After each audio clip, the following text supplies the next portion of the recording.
પ્રવચનની શરૂઆતમાં થોડો સંકોચ થાય છે. સંકોચ એટલા માટે થાય છે કે ઇતિહાસનો વિષય છે.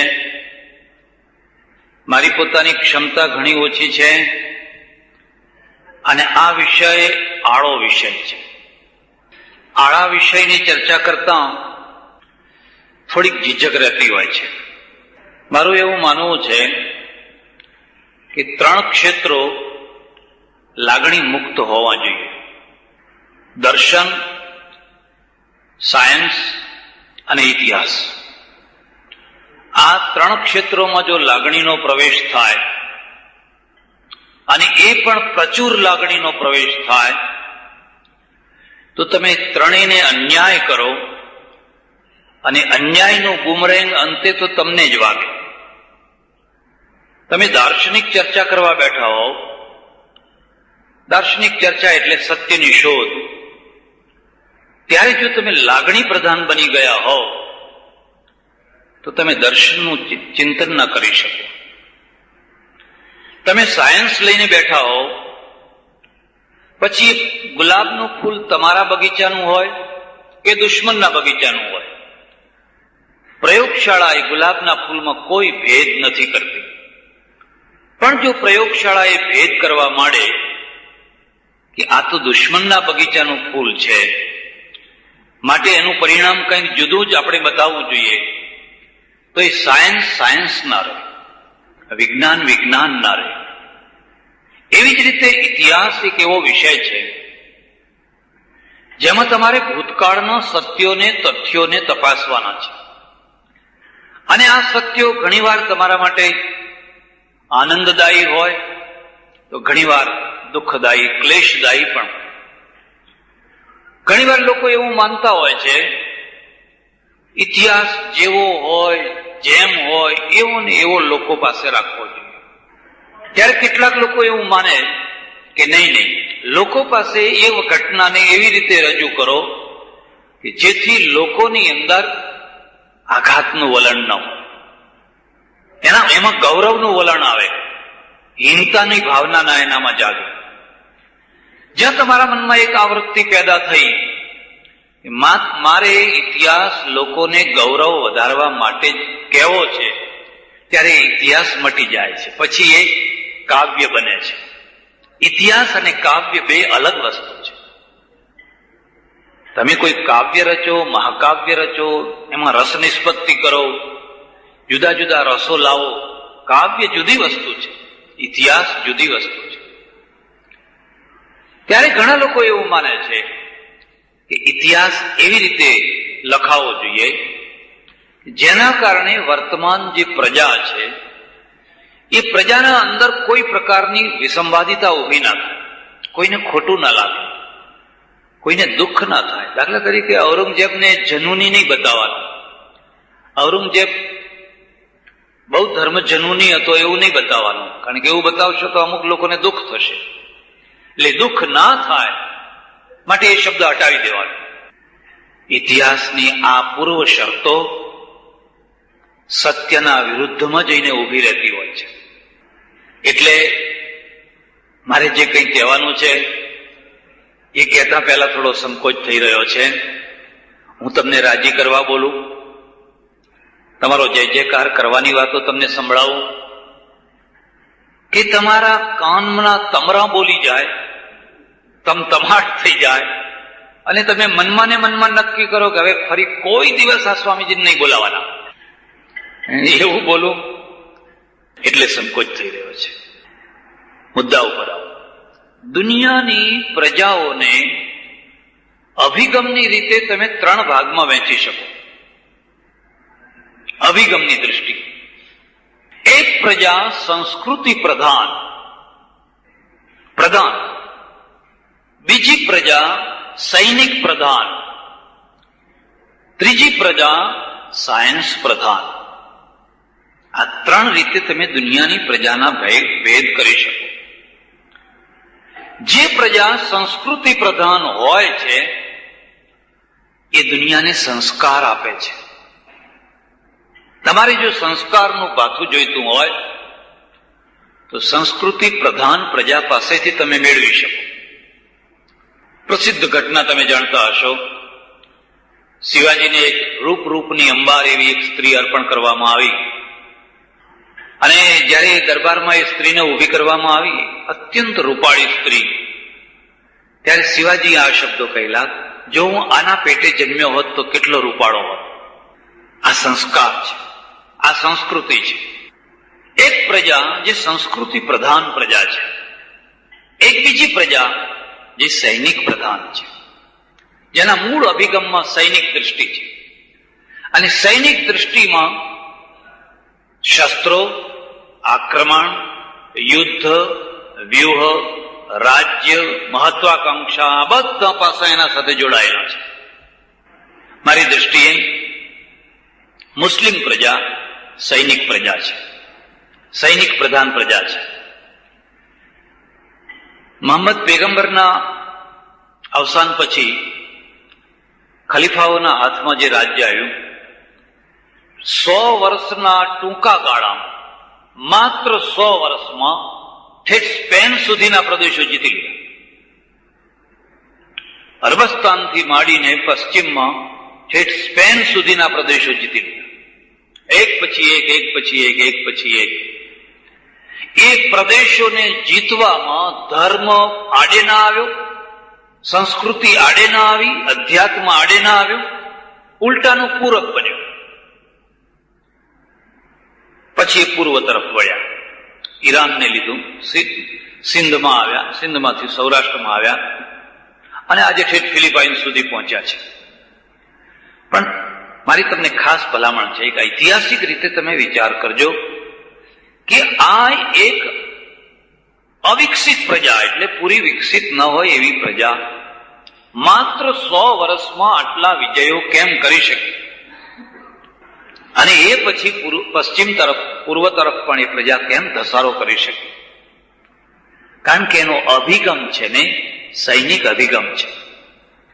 તમે જાણતા હશો, અફઘાનિસ્તાનમાં 8 વર્ષ રશિયા રહ્યું, 8 વર્ષ રહ્યું, પણ અફઘાનોએ મચક ના આપી. અંતે રશિયાને ખસવું પડ્યું, ભાગવું પડ્યું, જતું રહેવું પડ્યું. એનું કારણ શું છે?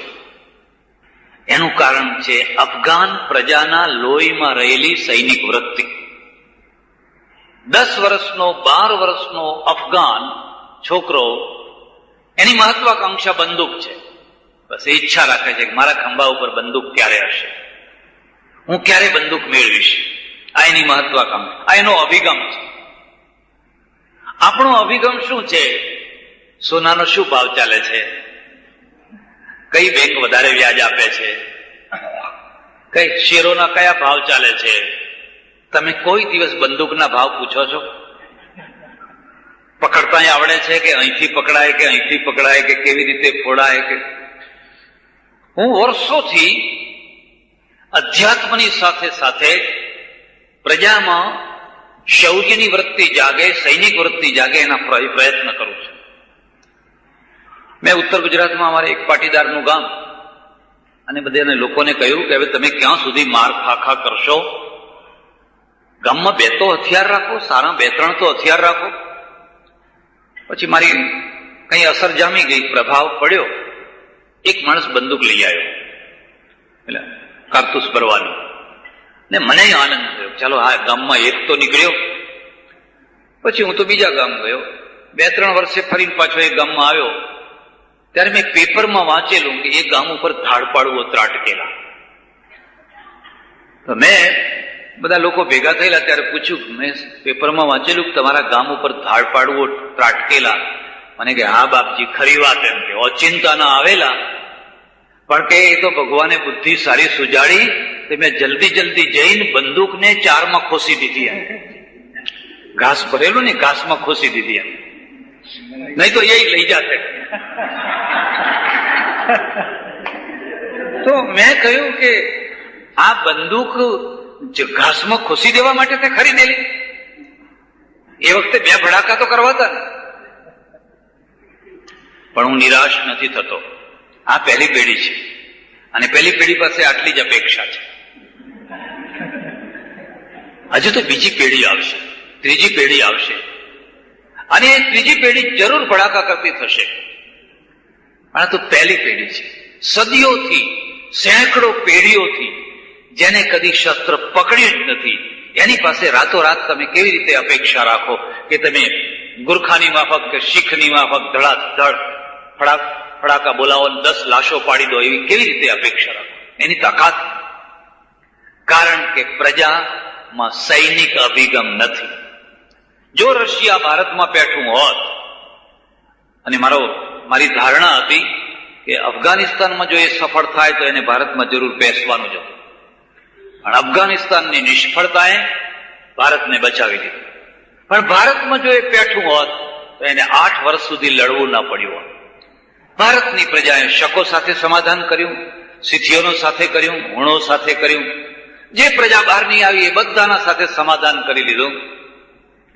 કારણ કે આપણે ભલા અને આપણી દુકાન ભલી, આપણે ભલા અને આપણું ખેતર ભલું, આપણા બાલ બચ્ચા ભરા, બસ. અરે તમારે જેને રાજ કરવું હોય એને કરો ને.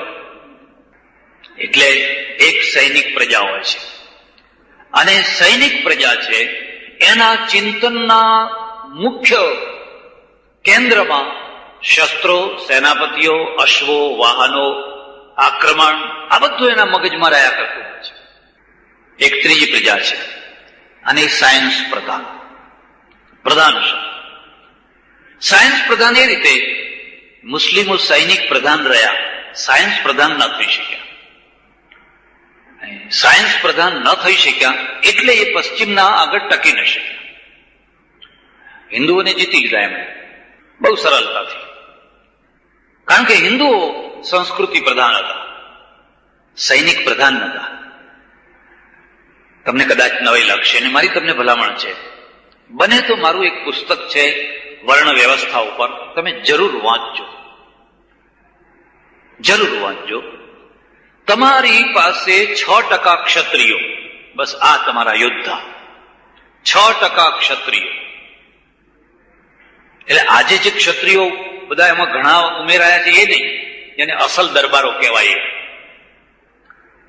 6% ક્ષત્રિયો, એમાંથી 3% બહેનોને બાદ કરો એટલે 3% પુરુષો રહે. હવે 3% પુરુષોમાંથી વૃદ્ધોને, બીમારોને, બીજા કામમાં રોકાયેલાઓને, બાળકોને વગેરેને બાદ કરો તો તમારી પાસે લડનારો વર્ગ 1% રહ્યો. અને 1% એટલે ઇતિહાસ. 99% તો હારેલા જ છે. સોની, મોચી, ઘાંચી, દરજી, સુથાર, લુહાર, ખેડૂત, બ્રાહ્મણ, વાણિયા વગેરે. એ તો હારેલી જ પ્રજા છે. તમે કદી કોઈ વાણિયાને તલવાર લટકાવીને રાજકોટમાં ફરતો જોયો? અને આજે એકાદ વાણિયો છે રિવોલ્વર લઈને નીકળે તો તમને તમારા ઉપર કેવી એની પ્રતિક્રિયા થાય? મગજ બગડ્યું છે કે શું? મગજ બગડ્યું છે કે શું? એમાં કોઈ દરજી નીકળે તો બિચારો સંચો ચલાવતો લાંબી તલવાર બાંધીને નીકળે બાપુની માફક, તો લોકો કઈ કરે, આ શું કઈ મગજ ખરાબ થયું છે કે શું? તમારી પાસે લડનારો વર્ગ કેટલો, બાકીના વર્ગની સ્થિતિ શું? આવનારા જે ધાડાઓ હતા, આક્રમણકારીઓ હતા, એમને 100% પ્રજાને જીતવાની નથી, માત્ર 1% પ્રજાને જ જીતવાની હતી. અને આ 1% પ્રજા પણ સરવાળો નહીં, બાદબાકી. જયપુર જોધપુર સાથે લડતું હોય, જોધપુર બિકાનેર સાથે લડતું હોય, જામનગર રાજકોટ સાથે લડતું હોય, રાજકોટ ને મોરબી સાથે વેર બંધાયું હોય, 1% પાછો સરવાળો નહીં પણ પરસ્પરની બાદબાકી. અને આ બાદબાકીનું પરિણામ એ આવ્યું કે તમે સૈનિક પ્રજા ના થઈ શક્યા. મારી બંને બાજુ ઇતિહાસના પ્રૌઢ વિદ્વાનો બેઠા છે. હું તો એક સામાન્ય માણસ છું, પણ મારા ઉપર જેટલી અસર ગીતાની નથી થઈ એટલી અસર ઇતિહાસના પુસ્તકોની થઈ છે. મેં આખી ગીતા મોઢે કરી, આખી ગીતા કડકડાટ, ઉપનિષદો, ગીતા. કારણ કે અમારો ધંધો શું બીજો, અમારે એ જ પાઠ કરવાના રોજ, એના એ જ. પણ મારા મનમાં એક જ પ્રશ્ન મને નડ્યા કરતો હતો, આ દેશ ગુલામ કેમ રહે? અને ગુલામીનું પગેરું લેતા લેતા લેતા લેતા હું જોઉં છું તો ઠેઠ 2500 વર્ષથી ગુલામ. ઇતિહાસ જ્યારથી શરૂ થાય છે ત્યારથી ગુલામ.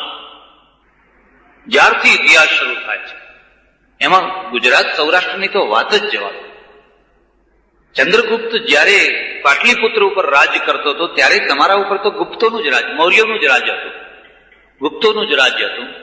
ક્ષત્રપો કોણ હતા? ઈરાનીઓ હતા. સત્રપો ઈરાનીઓ હતા.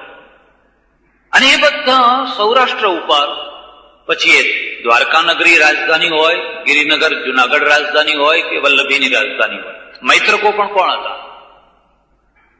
આખો ઇતિહાસ તપાસીએ ઠેઠ સુધી. એટલે સુધી તમને કહું, સિદ્ધરાજ જયસિંહ સોલંકી વંશ છે એ પણ મહારાષ્ટ્રમાંથી આવેલો ચાલુક્ય વંશ છે, કલ્યાણીનો વંશ છે, દક્ષિણમાંથી આવેલો છે. પછી ભલે ગુજરાતમાં વસી ગયો, જેમ ઘણા ગાયકવાડ વગેરે વસી ગયા એવી રીતે, પણ આ બધા વંશો છે એમણે ગુજરાત ઉપર, સૌરાષ્ટ્ર ઉપર રાજ્ય કર્યું. એ બધાના પાછળ કારણ શું છે? મેં એક જગ્યાએ એક કોષ્ટક જોયું અને એમાં એમ લખેલું, 100 શીખોમાંથી તમે 60 શીખોને સોલ્જર બનાવી શકો, 100 ગુરખામાંથી તમે 80 ગુરખાઓને સોલ્જર બનાવી શકો, 100 મુસ્લિમોમાંથી 55 માણસોને સૈનિક બનાવી શકાય, 100 હિન્દુઓમાંથી 8 માણસને સૈનિક બનાવી શકાય. 8 માણસ મેં એક જગ્યાએ જોયું. અને 8 પાછા ગુજરાતી કે પછી બીજા પ્રાંતના, એમાં એક ખ્યાલ નહીં. ઇતિહાસ વ્યક્તિનો નહીં, ઇતિહાસ પરિસ્થિતિનો. કયો રાજા શું ખાતો હતો, કયા કપડાં પહેરતો હતો, એને કેટલી રાણીઓ હતી, કેટલી બેગમો હતી, એનો ઇતિહાસ એ તો જાણ્યું, ઠીક છે, બરાબર છે. પણ પ્રજાનો ઇતિહાસ, પ્રજા કેમ રહેતી, પ્રજા કેટલી સંપન્ન હતી, કેટલી નિર્ભય હતી, કેટલી સમૃદ્ધ હતી, પ્રજાનો અવાજ કેટલો હતો, પ્રજાનું મોરલ કેટલું હતું, અને પરિસ્થિતિનો ઇતિહાસ એ તો દર્પણ છે, ભૂતકાળનું દર્પણ છે. અને ભૂતકાળનું દર્પણ તમારો વિકૃત ચહેરો તમને બતાવતું હોય, પ્લાસ્ટિક સર્જરી કરાવી દો, હજુ સમય છે. જો તમને એમ લાગતું હોય કે હા, આપણો ભૂતકાળના ચહેરામાં કંઈક સુધારો કરવા જેવું છે, જો આપણે બધા ભેગા થઈને એક જ વાત કર્યા કરશું કે અમે મહાન હતા, અમે મહાન હતા, અમે મહાન હતા, તો હું સમજુ છું કે આપણા માટે કોઈ ઉપાય બાકી નથી રહેતો, કોઈ પ્રકારનો ઉપાય બાકી નથી રહેતો.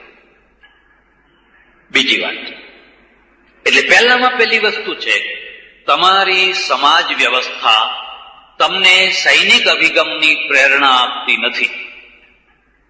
વાતમાં અત્યારે આપણે કહેતા રજપૂતનો દીકરો છે, રજપૂતનો દીકરો છે, એટલે અને આ એ શું લડતું હતું, એ તો કે ફલાણા વાણિયાનો દીકરો છે. અંગ્રેજો તો વાણિયા જ હતા. અંગ્રેજો કોણ હતા? વેપારી હતા, વાણિયા હતા. મેં ઇતિહાસ થોડો વાંચ્યો છે અને મને અંગ્રેજો ઉપર એટલું માન થયું, એટલી બહાદુર પ્રજા, એટલી બહાદુર પ્રજા. શિવાજી જયારે સુરતને લૂંટવા આવ્યા ત્યારે અંગ્રેજોની કોઠીમાં સુરતના વેપારીઓએ પોતાની મિલકત જમા કરાવી હતી. દર દાગીના જે કંઈ હતું એ સમયમાં, એ રાત્રે શિવાજી છે એ ગણદેવીમાં ઉતરેલા અને બીજા દિવસે સુરત પહોંચવાના. રાતો રાત સુરતના બધા લક્ષાધિપતિ વેપારીઓએ કોઠીમાં જઈને માલ આપી દીધો. અને આ અંગ્રેજો એટલા બુદ્ધિશાળી કે એમણે બધા માલને પેટીઓમાં ભરીને નાવમાં મૂકીને નાવડા દરિયામાં મોકલી દીધા, 50 માઇલ દૂર, કદાચ લૂંટાઈ જવાય. અને શિવાજી મહારાજ જયારે સુરતમાં આવ્યા ત્યારે એના કેપ્ટને ચિઠ્ઠી મોકલાવી કે સુરતને લૂંટો, અમારી કોઠીને હાથ ના અડાડશો, અને જો હાથ અડાડશો તો અમે ચૂપ નહીં રહીએ. એક અંગ્રેજો 50 હતા, માત્ર 50, 100 દેશી માણસો, એટલે 150 માણસો હતા. તાપી નદીમાં નાવમાં 6 તોપો હતી એ જમાનાની. એ 6 તોપોને રાત્રે 4 દિશામાં દિવાલ ઉપર ચડાવી દીધી, 2 રોડ ઉપર રાખી. અને આ 50 અંગ્રેજો ને 100 દેશી માણસો કમર કસીને તૈયાર થઈ ગયા. જો આપણી કોઠી તરફ કોઈ હાથ લાંબો કરે તો ફોડવી. મરવું પણ કૂતરાના મોતે નહીં. મરવું પણ કૂતરાના મોતે નહીં. અને મેં જોયું છે કે વીર પુરુષો છે ને એ એટલા નથી મરતા હોતા જેટલા કાયરો મરતા હોય છે. વીર શહીદ થતા હોય છે અને કાયરો કૂતરાના મોતે મરતા હોય છે. સૌરાષ્ટ્રમાં તો પાળિયા છે, ગામે ગામ પાળિયા છે. હું તો ઘણી વાર લોકોને કહું કે પાળિયા જોવા હોય તો કચ્છ ને સૌરાષ્ટ્રમાં જોજો. અમારે ગુજરાતમાં પાળીઓ છે જ, કોઈ ગામમાં પાળીઓ ભાગ્યે જ જોવા મળે. પાળિયા જોવા હોય તો તમારે કાઠિયાવાડ આવવું પડે, અને બાવા જોવા હોય તો કાઠિયાવાડ આવવું પડે. એ લાંબી લાંબી ચલમો આગળ બામ ગિરનારી બાવા અગમ નિગમની બધી વાતો કરતા હોય. કઈક બધો મેળ થયેલો છે. અંગ્રેજોએ 8 દિવસ સુધી અને શિવાજીએ 8 દિવસ સુધી સુરતને લૂંટી. કોઈના હાથ તોડ્યા, પગ તોડ્યા, મારી નાખ્યા લોકોને. સુરતને લૂંટી લીધું. અંગ્રેજોની કોઠીને હાથ ન અડાડ્યો. 10,000 માઇલથી દૂરથી આવેલી વેપારી પ્રજા એટલે વાણિયા પ્રજા પોતાની કોઠીનું રક્ષણ કરી શકે, લોકોની વસ્તુઓનું રક્ષણ કરી શકે. સ્થાયી પ્રજા કેમ રક્ષણ ન કરી શકે? ત્યારે સુરતની વસ્તી 2 લાખ, અમદાવાદની 70,000. અમદાવાદ 70,000 અને સુરત 2 લાખ. અમદાવાદ કરતા સુરત મોટું. 2 લાખની વસ્તી. શિવાજી મહારાજ જયારે પહેલી વાર લડાઈ લૂંટવા આવ્યા ત્યારે 3,000 ઘોડેસવારો લાવ્યા. એ 3,000 ઘોડેસવારોના સામે 2 લાખ માણસો. કારણ શું છે? એનું કારણ એક જ છે. પ્રજાને તમે જે સમાજ રચના કરી એ સમાજ રચનામાં શસ્ત્ર પકડનારો એક સ્પેશિયલ વર્ગ, કલમ પકડનારો એક સ્પેશિયલ વર્ગ અને મુઠ્ઠીભર. બાકીની પ્રજા બધી ના એને કલમનું જ્ઞાન, ના એને શસ્ત્રનું જ્ઞાન, ના એને રાજશાસનની કોઈ મહત્વાકાંક્ષા. તમે રાજ કરો તોય વિઘોટી ભરવાની છે, તમે રાજ કરો તોય વિઘોટી ભરવાની છે. અમે તો વેઠ કરવા જન્મ્યા છીએ ને વેઠ કરી કરીને જીવવાનું છે. કુંભાર પાણી ભરી જાય, પેલો હજામત કરી જાય, કોઈ પગચંપી કરી જાય, કોઈ કંઈ કરી જાય. એમને કદી રાષ્ટ્રીય મહત્વાકાંક્ષા જાગી. કારણ કે રાષ્ટ્રીયતા સીમિત વર્ગ સુધી રહી. એક બીજી વાત, તમારે ત્યાં જે અધ્યાત્મની વાતો થઈ પ્રજાને ઠંડી પાડનારી. અમે બધા સાધુઓ રાત દિવસ લોકોને એક જ વાત સંભળાવીએ, શાંતિ, સહન કરો, શાંતિ કરો, ક્ષમા કરો. આ ઘોર પાપ કયા જન્મે ભોગવશો, શું થશે, ક્યાં જશો, કેટલા નરક ભોગવવા પડશે. ભારતમાં કઈ નરકોની કલ્પના કરી છે? હું જયારે આવડો હતો ત્યારે મારી બાજુમાં ઉપાશ્રય હતો જૈનોનો. તો હું કોઈ વાર પ્રસાદની લાલચે જવું સાંભળવા માટે. છોકરાઓને તો બીજું શું રસ હોય, પેલા પતાસા ને એવું બધું વેચે એટલે જઈને બેસીએ. મને હજુ પણ એક ઘટના યાદ છે કે એક મુનિએ તે વખતે સંભળાવેલું કે એક બળદે એક રીંગણું ખાધું. રીંગણું હોય ને એ રીંગણું ખાધું. એ રીંગણું ખાવાનું પાપ એને એટલું પાપ લાગ્યું કે 1 માઇલ ખાડો આમ કરવાનો, 1 માઇલ આમ કરવાનો, 1 માઇલ ઊંડો કરવાનો, એટલો મોટો ખાડો કરવાનો. અને એ ખાડામાં આ વાળ છે ને એ 1 ઇંચના કાપીને વાળ ભરી દો તો જેટલા વર્ષ થાય એટલા વર્ષ એને નરકમાં જવું પડે. ઓહો, અહીં તો આખી જિંદગી રીંગણા જ ખાતા છે. હવે એક રીંગણામાં જો આટલા નરક ભોગવવાના હોય તો ભારતની પ્રજાને બહુ પાપ લાગે છે. અને મેં ઇતિહાસમાંથી એક બોધપાઠ લીધો છે. દુનિયા ઉપર ક્રૂરમાં ક્રૂર માણસોએ રાજ્ય કર્યું છે. રાજ્ય સ્થાપિત થયા પછી એક સારા થઈ જાય, પણ રાજ્ય સ્થાપિત થતા પહેલા કાં તો એ લૂંટારા હતા, કાં તો એ ડાકુ હતા, કાં તો એ જલ્લાદના જલ્લાદ હતા, હજારોની કતલ કરનારા હતા.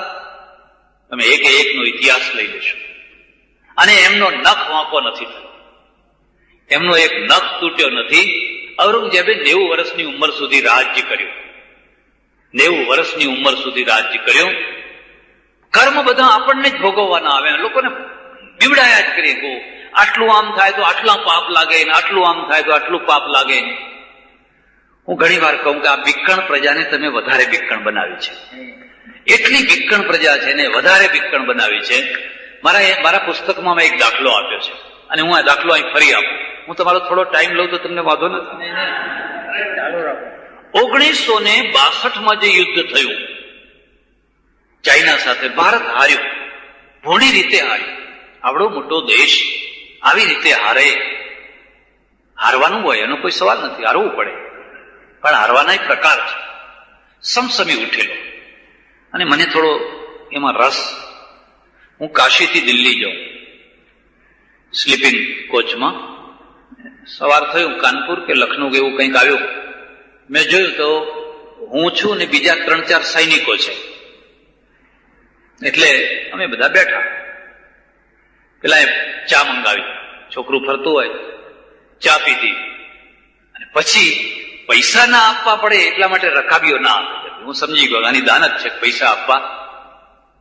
એટલે પેલું છોકરું ગાડી ઉપડી ત્યાંથી દોડવા માંડ્યું, સાહેબ પૈસે દે દો. પછી કપ રકાબી તો આપી દીધા, પણ પેલા પૈસા ના કાઢે. પૈસા કાઢ્યા, 10ની નોટ કાઢી. ત્યારે 25 પૈસામાં ચા મળે.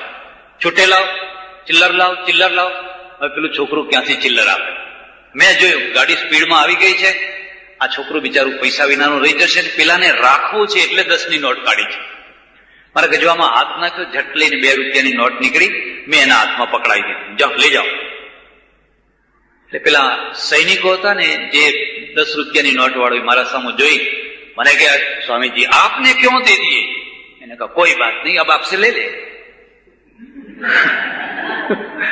आपके पास में चिल्लर नहीं थी, दे दिया, अब आपसे ले लेंगे. પછી વાતો નીકળી. મેં એને પૂછ્યું કે તમે આ ચાઇના સાથેના યુદ્ધમાં કઈ જગ્યાએ હતા અને શું કર્યું, આપણે કેમ હાર્યા? તો એનો જે નાયક હતો ને, જે પેલો 10 રૂપિયાની નોટ વાળો, એને મને કહ્યું, સ્વામીજી હમ ઢોલા ચોકી પર થે. નેફામાં ઢોલા ચોકી એટલે છેલ્લી ચોકી ઉપર હતા. તો મેં કહ્યું તમે હાર્યા કેમ? મને કે સચ બાત બતાઓ. મને કે હમારા ભાઈ ભી સાધુ હૈ. એનો ભાઈ પણ સાધુ, હું ગુજરાતીમાં બોલું, મારો ભાઈ પણ સાધુ છે. અને જયારે હું મિલિટરીમાં દાખલ થઈને ઘેર પાછો ગયો ત્યારે મારા ભાઈએ મને કહ્યું, તારું પેટ ફોડી નાખવું હતું. આ ધંધો, હિંસાનો ધંધો, આમાં તો બંદૂકો ચલાવવી પડે, માણસોને મારી નાખવા પડે. તને કોઈ બીજો ધંધો ના સૂચ્યો, તે તો આ ધંધો સ્વીકાર કર્યો. મારા ભાઈએ મને બહુ ફટકાર્યો. પછી મેં મારા ભાઈ આગળ મેં કહ્યું, બોલ. ત્યારે હવે હું શું કરું? મારા ભાઈએ સાધુએ મને ઉપદેશ આપ્યો કે જો કોઈ વાર ગોળી ચલાવવાની થાય તો આકાશમાં ચલાવવી, માણસો ઉપર ના ચલાવવી. આ રિયલ વાત હું તમને કરું છું. तो स्वामी जी हमने तो सब गोलियां आकाश में चलाई. चाइनीज भी हमारे भाई हैं और वो भी आदमी है और हम भी आदमी है, हमारा क्या लेना देना है? અને હું એવો તમતમી ગયો, એવો સમસમી ગયો, આક્રોશમાં મારાથી બોલાઈ ગયું. મેં કહ્યું, તું અને તારો ભાઈ બે નરકમાં જશો. નરકમાં જશું? મારા ભાઈએ તો મને ઉલટી સારી વાત શીખવાડી. નહીં, આકાશમાં ગોળી ચલાવવા માટે દેશ તને પગાર નથી આપતો. એ દેશદ્રોહ કર્યો, પ્રજાદ્રોહ કર્યો, વિશ્વાસઘાત કર્યો. પેલા ભૂંડ જો નીચે ઉતરી આવે તો કેટલી પ્રજાની હિંસા થઈ જાય, કેટલી પ્રજા લૂંટાઈ જાય, કેટલો વિનાશ થઈ જાય. એ અટકાવવા માટે તારે ગોળીઓ ચલાવવી એ જરૂરી હતી. મને કે સ્વામીજી गोली चलाने से पाप नहीं लगता? हमारा भाई तो कहता है पाप लगेगा. तो मैं तो पाप तो गोली नहीं चलाने से लगता है. એની વાત પણ એના મગજમાં પણ વાત સમજમાં આવી. પછી મને કહે, તો મહારાજ अब आप बताओ मैं क्या प्रायश्चित करूं? मैं कहा मैं प्रायश्चित बताता हूं.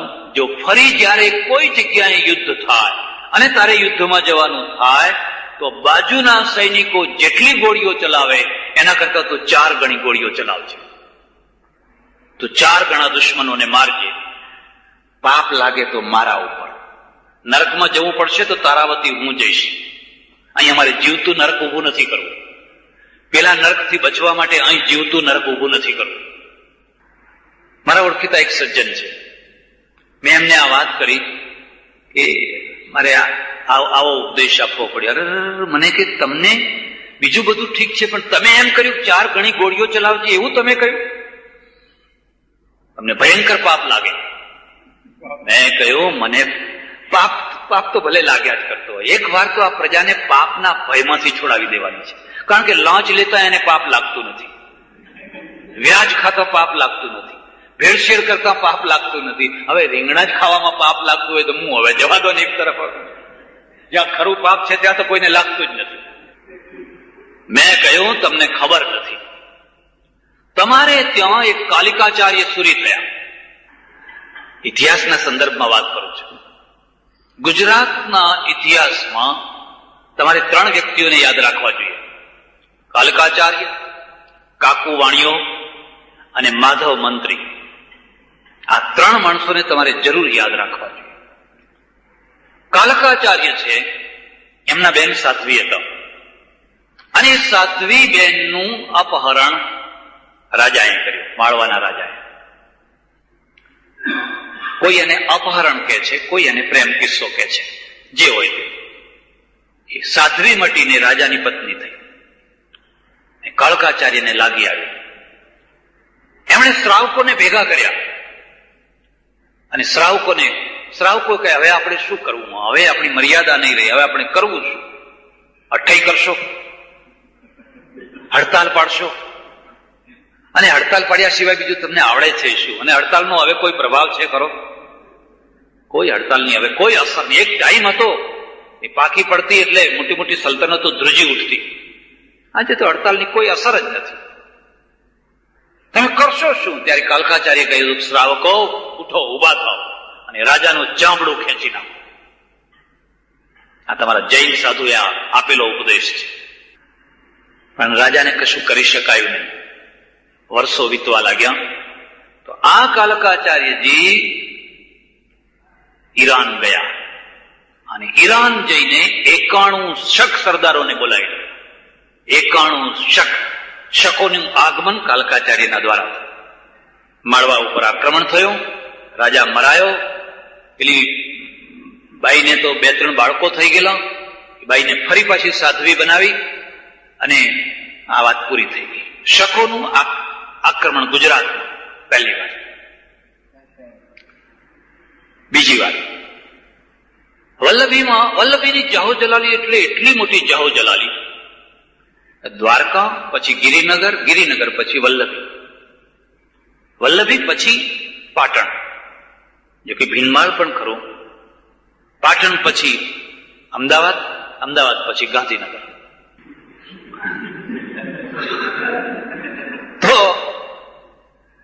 શિલાદિત્ય રાજા રાજ્ય કરે, શિલાદિત્ય સાથે. અને કાકુ છે એ મારવાડથી આવેલો રંક, એ સમૃદ્ધ થયો, સંપન્ન થયો. એની દીકરીને પેલી કાંસકી બનાવી આપેલી સોનાની. મારે કથા નથી કહેવી લાંબી, એમાં હીરા જડેલા, બહુ કિંમતી. રાજાની છોકરી આ કાંસકી માગી, ના આપી. એમાંથી મનમોટાવ થયો, ક્લેશ થયો. રાજાએ ખેંચી લીધી, એ કાંસકી પડાવી દીધી.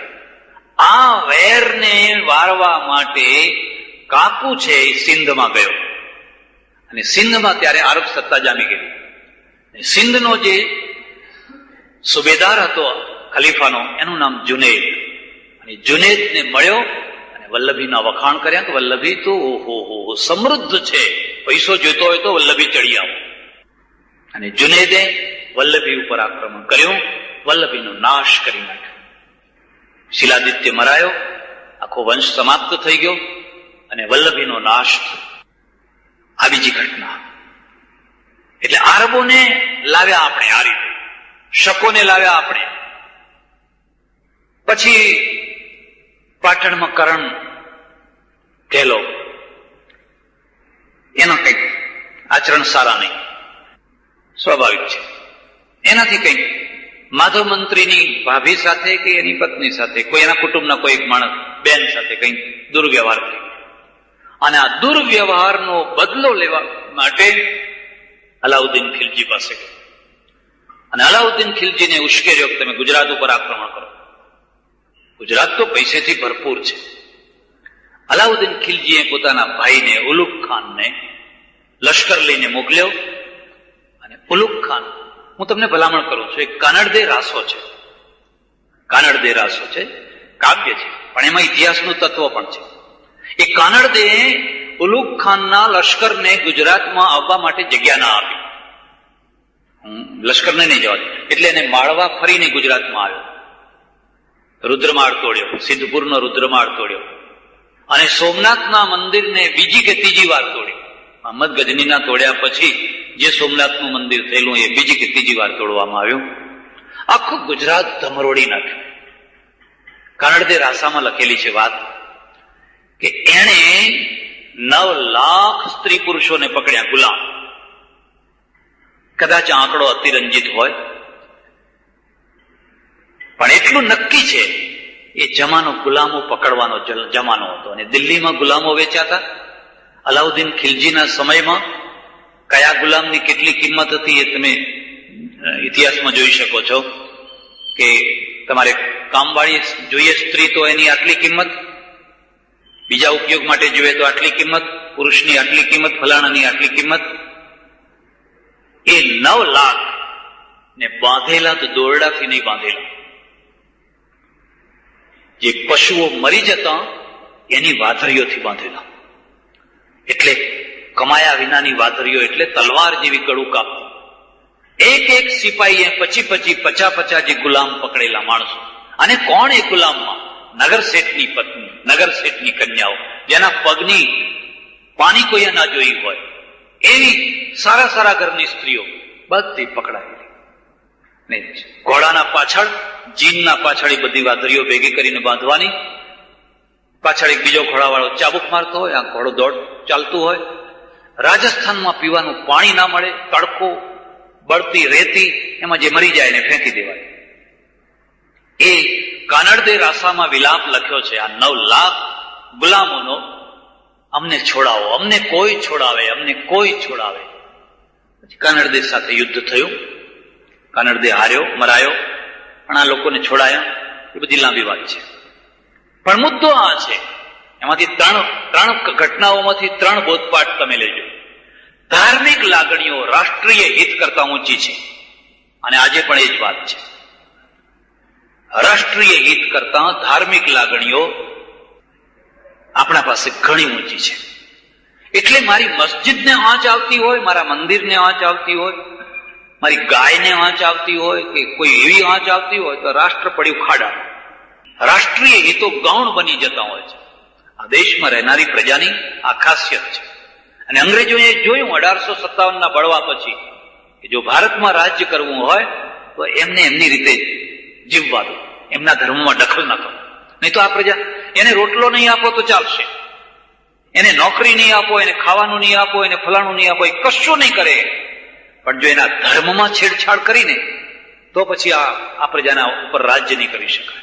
એટલે અસ્પૃશ્યતા રહેતી હોય, હરિજન રહેતા હોય, સ્ત્રીઓને સતી કરતા હોય, બાળી મૂકતા, જે કરતા હોય કરવા દો. આપણે ભલાને આપણું રાજ્ય કરીએ. એક પહેલો બોધપાઠ છે. તમારે ત્યાં રાષ્ટ્રીય દૃષ્ટિ કરતા ધાર્મિક દૃષ્ટિ, એટલે ધાર્મિક લાગણીઓ ઘણી ઊંચી છે. બીજી દૃષ્ટિ કાકુના પાસેથી શીખવાની છે. તમારી વ્યક્તિગત લાગણીઓ છે એ રાષ્ટ્રીય હિતો કરતા ઊંચી છે. દિલ્હીમાં જઈને જોજો. આજે શું છે તો મને ખબર નથી, પણ થોડા વર્ષો પહેલા બધી ઘટનાઓ બહાર આવેલી કે રક્ષા મંત્રાલયની ગુપ્તમાં ગુપ્ત ફાઇલો 300 રૂપિયામાં ઝેરોક્સ કરીને અપાય છે. તમારે જે ફાઇલ જોતી હોય, જેવી જોઈતી હોય, ગુપ્તમાં ગુપ્ત ફાઇલ. કોણ છે એ આપનારા? કોણ છે? વિદેશીઓ નથી, વિધર્મીઓ નથી, હું ને તમે જ. અંગ્રેજોમાં એક ઇતિહાસકાર થયો ડોક્ટર સ્મિથ. એને ઈરાનનો ઇતિહાસ લખ્યો, અકબરનું જીવન ચરિત્ર લખ્યું. એને એક જગ્યાએ બહુ સુંદર વાત લખી છે, આપણને ન ગમે એવી વાત લખી છે. એને લખ્યું છે કે અમે ભારત ઉપર વિજયી કેમ થયા? અમે તો વેપાર કરવા આવ્યા, ઈસ્ટ ઇન્ડિયા કંપની બનાવી, પણ અમે વિજયી થયા કેમ? અમારી પાસે લશ્કર નહોતું, અમારી પાસે પૈસો નહોતો, અમારી પાસે ભૌગોલિક જ્ઞાન નહોતું, અને છતાં અમે જોત જોતામાં ભારત ઉપર ફેલાઈ ગયા તો કેમ ફેલાઈ ગયા? એ એક જ લીટીમાં જવાબ આપે છે, અમારા ભારત વિજયનું મુખ્ય કારણ ઇન્ડિયન ચારિત્રની શિથિલતા છે. આ એનો રિમાર્ક છે. અમારી બહાદુરી નહીં, પણ ઇન્ડિયન ચારિત્રની શિથિલતા. રાજાના ભયને ફોડી શકાય છે, એને ઉઠાડીને તને ગાદી ઉપર બેસાડશો. સેનાપતિને ફોડી શકાય છે, દરવાનને ફોડી શકાય છે, તોપચીને ફોડી શકાય છે. અહીંના માણસોને બહુ જલ્દી ફોડી શકાય છે. જે દેશ ઉપર, જે સ્ટેટ ઉપર, જે રાજ્ય ઉપર અમારે અધિકાર કરવાનો હોય, 6-12 મહિના પહેલા એક દૂત મોકલીએ, એક એલચી મોકલીએ, એ બધાને ખવડાવે, પીવડાવે, પાર્ટી આપે, રાજી કરે, અને પછી જુએ કે આ અસંતુષ્ટ વર્ગ કોણ કોણ છે, અને અસંતુષ્ટ વર્ગના સાથે સંપર્ક ઉભો કરે. અને અસંતુષ્ટ વર્ગ વ્યક્તિગત હિતો માટે રાષ્ટ્રીય હિતોની કુરબાની આપે. એને વ્યક્તિ અને એટલે પછી જેને જે જોઈતું હોય આપીએ. દરવાજાવાળાને કે દરવાજો ખોલી નાખે. અમારું લશ્કર નાનું હોય, એનું લશ્કર મોટું હોય, પણ લડવાનો ચાન્સ જ ના આપે, બધા ખરીદી જાય. આ એક રિમાર્ક એટલો, હું ઈચ્છું છું કે આ રિમાર્ક ખોટો સાબિત થાય. આપણા માટે મોટામાં મોટું કલમ છે, પણ જેનામાં પણ થોડી પણ જાગૃતિ હશે એ કહેશે કે નહીં, આ બિલકુલ ખોટી વાત નથી. તમારે ત્યાં પ્રતાપ છે, તમારે ત્યાં શિવાજી છે, આંગળીના વેઢે ગણાય એટલા. અને જયસિંહ કેટલા છે, માનસિંહ કેટલા છે. કોથળા ભરો ને, ગોડાઉનના ગોડાઉન ભરો ને, ઢગલા બંધ છે. પેલા તો બિચારા આંગળીના વેઢે ગણાય એટલા છે. એ તો દુઃખી થઈ થઈને જીવ્યા ને દુઃખી થઈ થઈને મર્યા. પણ પેલા કોથળા જુઓ ને, ભરો ને, ઢગલા બંધ જુઓ એટલા. એટલે અને માધવ મંત્રી ઉપરથી તમે એ બોધપાઠ લઈ શકો કે વ્યક્તિગત જીવનમાં ઘણીવાર આવા પ્રસંગો બનતા હોય છે, પણ એનો બદલો લેવા માટે માણસ ક્યાંથી ક્યાં પહોંચી જાય, એનું કેટલું મોટું પરિણામ શું આવીને ઉભું રહેશે. જે આવે પણ હું તને ખેદાન મેદાન કરી નાખીશ. તને એટલે ગુજરાતને, રાષ્ટ્ર. અને ત્યારે મારે ને ગુજરાતને કંઈ લેવા દેવા નથી.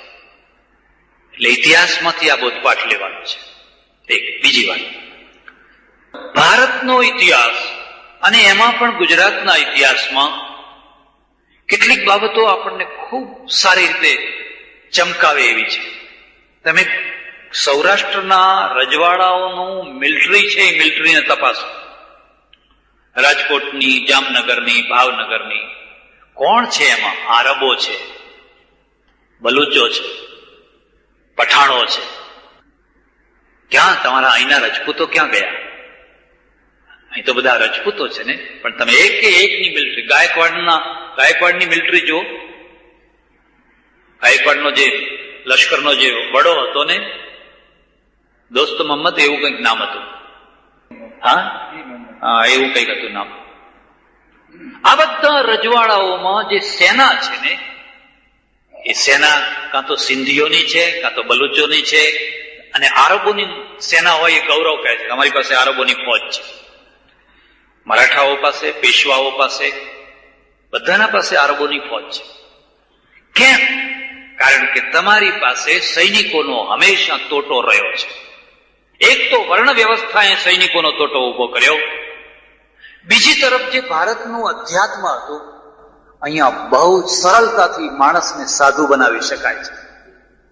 સૈનિક નથી બનાવી શકાતો. સૈનિક નથી. હમણાં મારે ત્યાં એક સજ્જન આવ્યા, મને કે આ વખતે અમે 200 સાધુઓ બનાવ્યા, બધા કોલેજ પાસ થયેલા. મેં કીધું બહુ મોટી ધાડ મારી નાખી. 60 લાખ તો અમે પહેલેથી મુવા જ છીએ, હવે કેટલો વધારો કરવો છે? એ 200 માંથી જો 100 માણસોને એરફોર્સમાં મોકલ્યા હોત ને, એ 100 છોકરા જરૂર હોય ત્યાં બોમ્બાર્ડમેન્ટ કરી આવ્યા હોત ને, કદાચ મરી ગયા હોત ને, તો અમે એની દેરીઓ ઉભી કરો, અમે એના પાળિયા ઉભા કરો. હવે આ દેશને સાધુઓની જરૂર નથી, સૈનિકોની જરૂર છે. અહીં તો ઢગલા બંધ સાધુઓ થયા. કોઈ અષ્ટાવધાની, કોઈ શતાવધાની, કોઈ ફલાણા ધાની, કોઈ ફલાણા ધાની. તમને એક આઘાતજનક ઘટના સંભળાવું. અલાઉદ્દીન ખિલજીના 4 મુખ્ય સરદારોમાંનો એક સરદાર મોહમ્મદ બખ્તિયાર, મોહમ્મદ બખ્તિયારે નાલંદા વિદ્યાપીઠનો કબજો લીધો માત્ર 200 ઘોડેસવારો દ્વારા, માત્ર 200 ઘોડેસવારો. જયારે નાલંદા પહોંચ્યો એની પાસે 200 ઘોડેસવારો હતા અને નાલંદામાં ભણાવનારા આચાર્યો 1000 હતા, 10,000 વિદ્યાર્થીઓ હતા અને ગામની વસ્તી તો જુદી, 25-30,000 40,000 ની તો આબાદી હશે. આખી નાલંદા વિદ્યાપીઠની લાઇબ્રેરીને આગ લગાડી દીધી, ઘૂ ઘૂ ઘૂ ઘૂ ઘૂ. અને એ જે બૌદ્ધ ભિક્ષુઓ હતા, આચાર્યો, લાઈન સર ઉભા રાખીને બધાના માથા કાપી નાખ્યા. એમાં કેટલાય શતાવધાનીઓ હતા, કેટલાય અષ્ટાવધાનીઓ હતા, બધાના માથા કાપી નાખ્યા. પણ એમાં કોઈ તલવાર ખાની નતો. તમે કહો તો ખડશાસ્ત્રો મોડે બોલી જાય, તમે કહો તો ગીતાનો પાઠ કરી જાય, તમે કહો તો પાપ અને પુણ્યની વ્યાખ્યા તમને 1 મહિના સુધી સંભળાવે, રોજ પાપ અને પુણ્યની વ્યાખ્યા સંભળાવે. પણ પોતાના પુસ્તકોનું રક્ષણ કેવી રીતે કરવું, પોતાની વિદ્યાપીઠનું રક્ષણ કેવી રીતે કરવું, એ ખત્રીઓ જાણે એમ કે રજપૂતો જાણે. હવે એ બિચારા કંઈક અફીણ બફીણ પીને પડ્યા હોય શાંતિથી, એમને ખબર ના હોય કે આ વિચાર છે. માત્ર 200 માણસો નાખવા. એટલે ભારતની પ્રજાને સૌથી પહેલામાં પહેલી જે ખોટ છે એ સૈનિકોની ખોટ છે. અને સૈનિકોની ખોટ કેમ રહી એનું પણ હું તમને સામાજિક કારણ બતાવું. જે લડનારો વર્ગ રજપૂતો, પુરુષો યુવાવસ્થામાં મરી જાય, એમને વૃદ્ધાવસ્થા ભાગ્યે જ જોવાની હોય. હમણાં મારે ત્યાં એક સજ્જન આવેલા, રજપૂત હતા, 80 વર્ષ સુધી પહોંચવા આવ્યા હશે અને રાજકારણમાં કેમ કૂદવું એની સલાહ લેવા આવેલા. રાજકારણના અઠંગ ખેલાડી. મેં એમને સલાહ આપી કે હવે તમે 80 વર્ષના થયા, હવે તમે આમાંથી નિવૃત્તિ લો, આ બધા જે કરતા હોય એને કરવા દો. મને કે ગરાસિયો ગઈડો ના થાય. તમે મને ગઈડો ગઈડો કરો પણ હું ગઈડો નથી એમ કે. ગરાસિયો કદી ગઈડો ના થાય.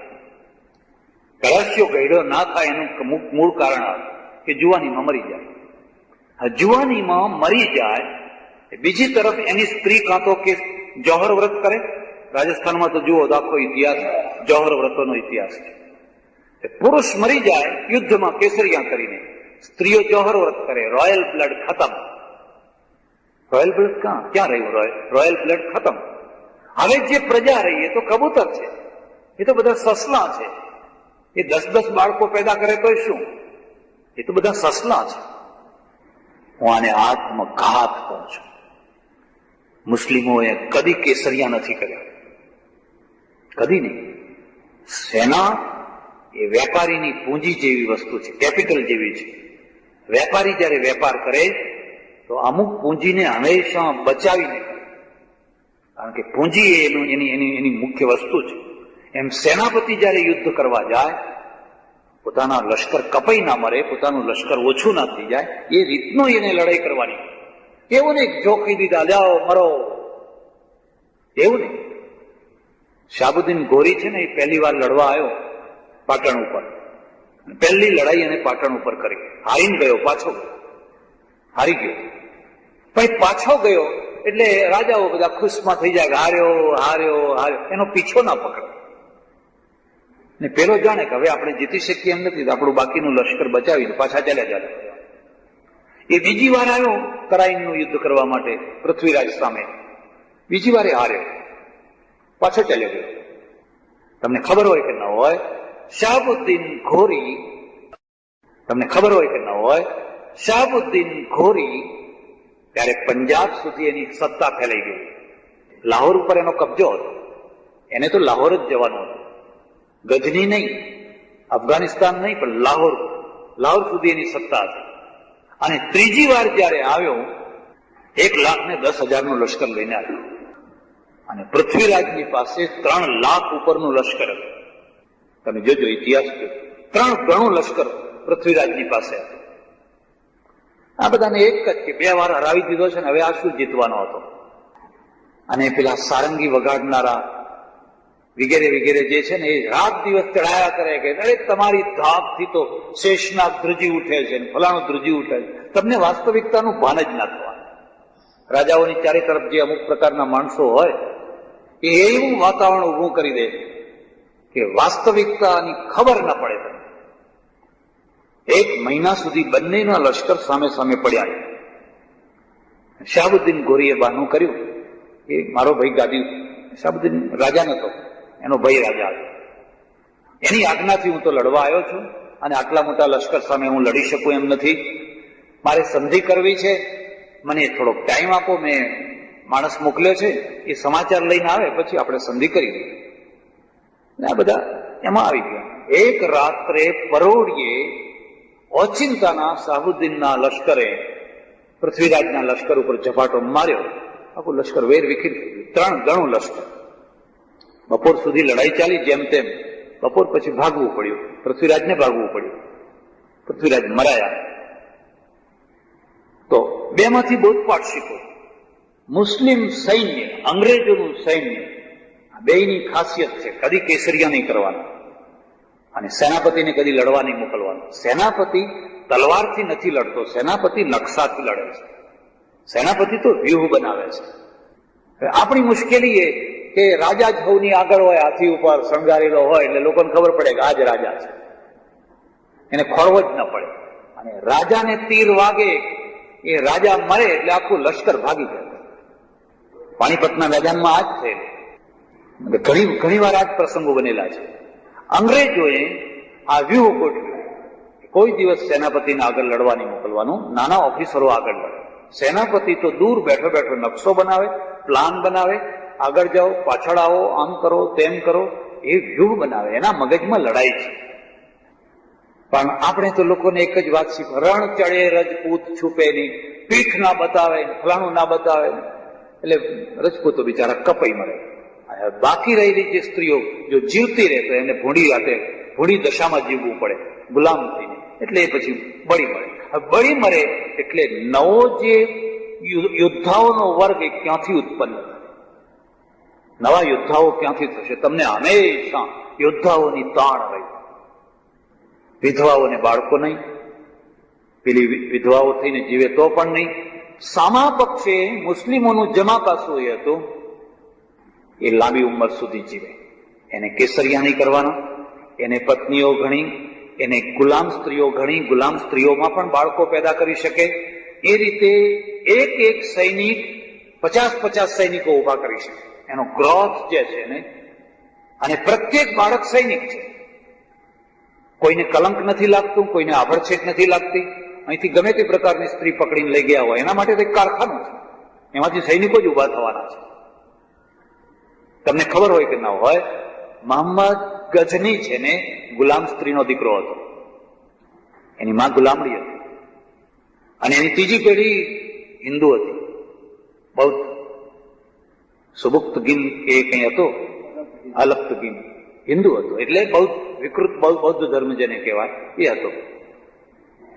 એક ગુલામ સ્ત્રીનો છોકરો, કદરૂપો છોકરો સુલતાન થઈ શકે છે. સુલતાન થઈ શકે છે. એને કોઈ કલંક નથી લાગતું, એને કોઈ એ નથી લાગતું. અને આઘાતજનક બાબત તો એ છે કે મોહમ્મદ ગજનીના 2 મોટા સરદારો હિન્દુઓ હતા. એકનું નામ તિલક અને બીજાનું નામ આનંદ, હજામ. 2 મોટા. એ લોકો ત્યારે ભારત ઉપર જે આક્રમણો કર્યા, એમાં 16મું આક્રમણ જયારે અહીંયા સોમનાથ ઉપર જયારે 16મું આક્રમણ કર્યું, હું ઘણી વાર વિચાર કરું કે મારા દેશને મોહમ્મદ ગજની કેમ ના મળ્યો. હું એનો ચાહક છું, એની પ્રવૃત્તિનો નહીં પણ એની શૂરવીરતાનો હું ચાહક છું. તમે કોઈ વાર નકશો લઈને બેસજો, ગજની ક્યાં અને ક્યાંથી કયા રસ્તે એ સોમનાથ આવ્યો. એને 300 નાવ બનાવેલી, મોટી મોટી નાવો 300 બનાવેલી, કારણ કે એને પંજાબની 7 નદીઓ પાર કરવાની હતી. 7 નદીઓને હાથી, ઘોડા, ફલાણું ખચ્ચર, માણસો એ બધા પાર કરા. એની મહત્વાકાંક્ષા કેટલી મોટી હશે.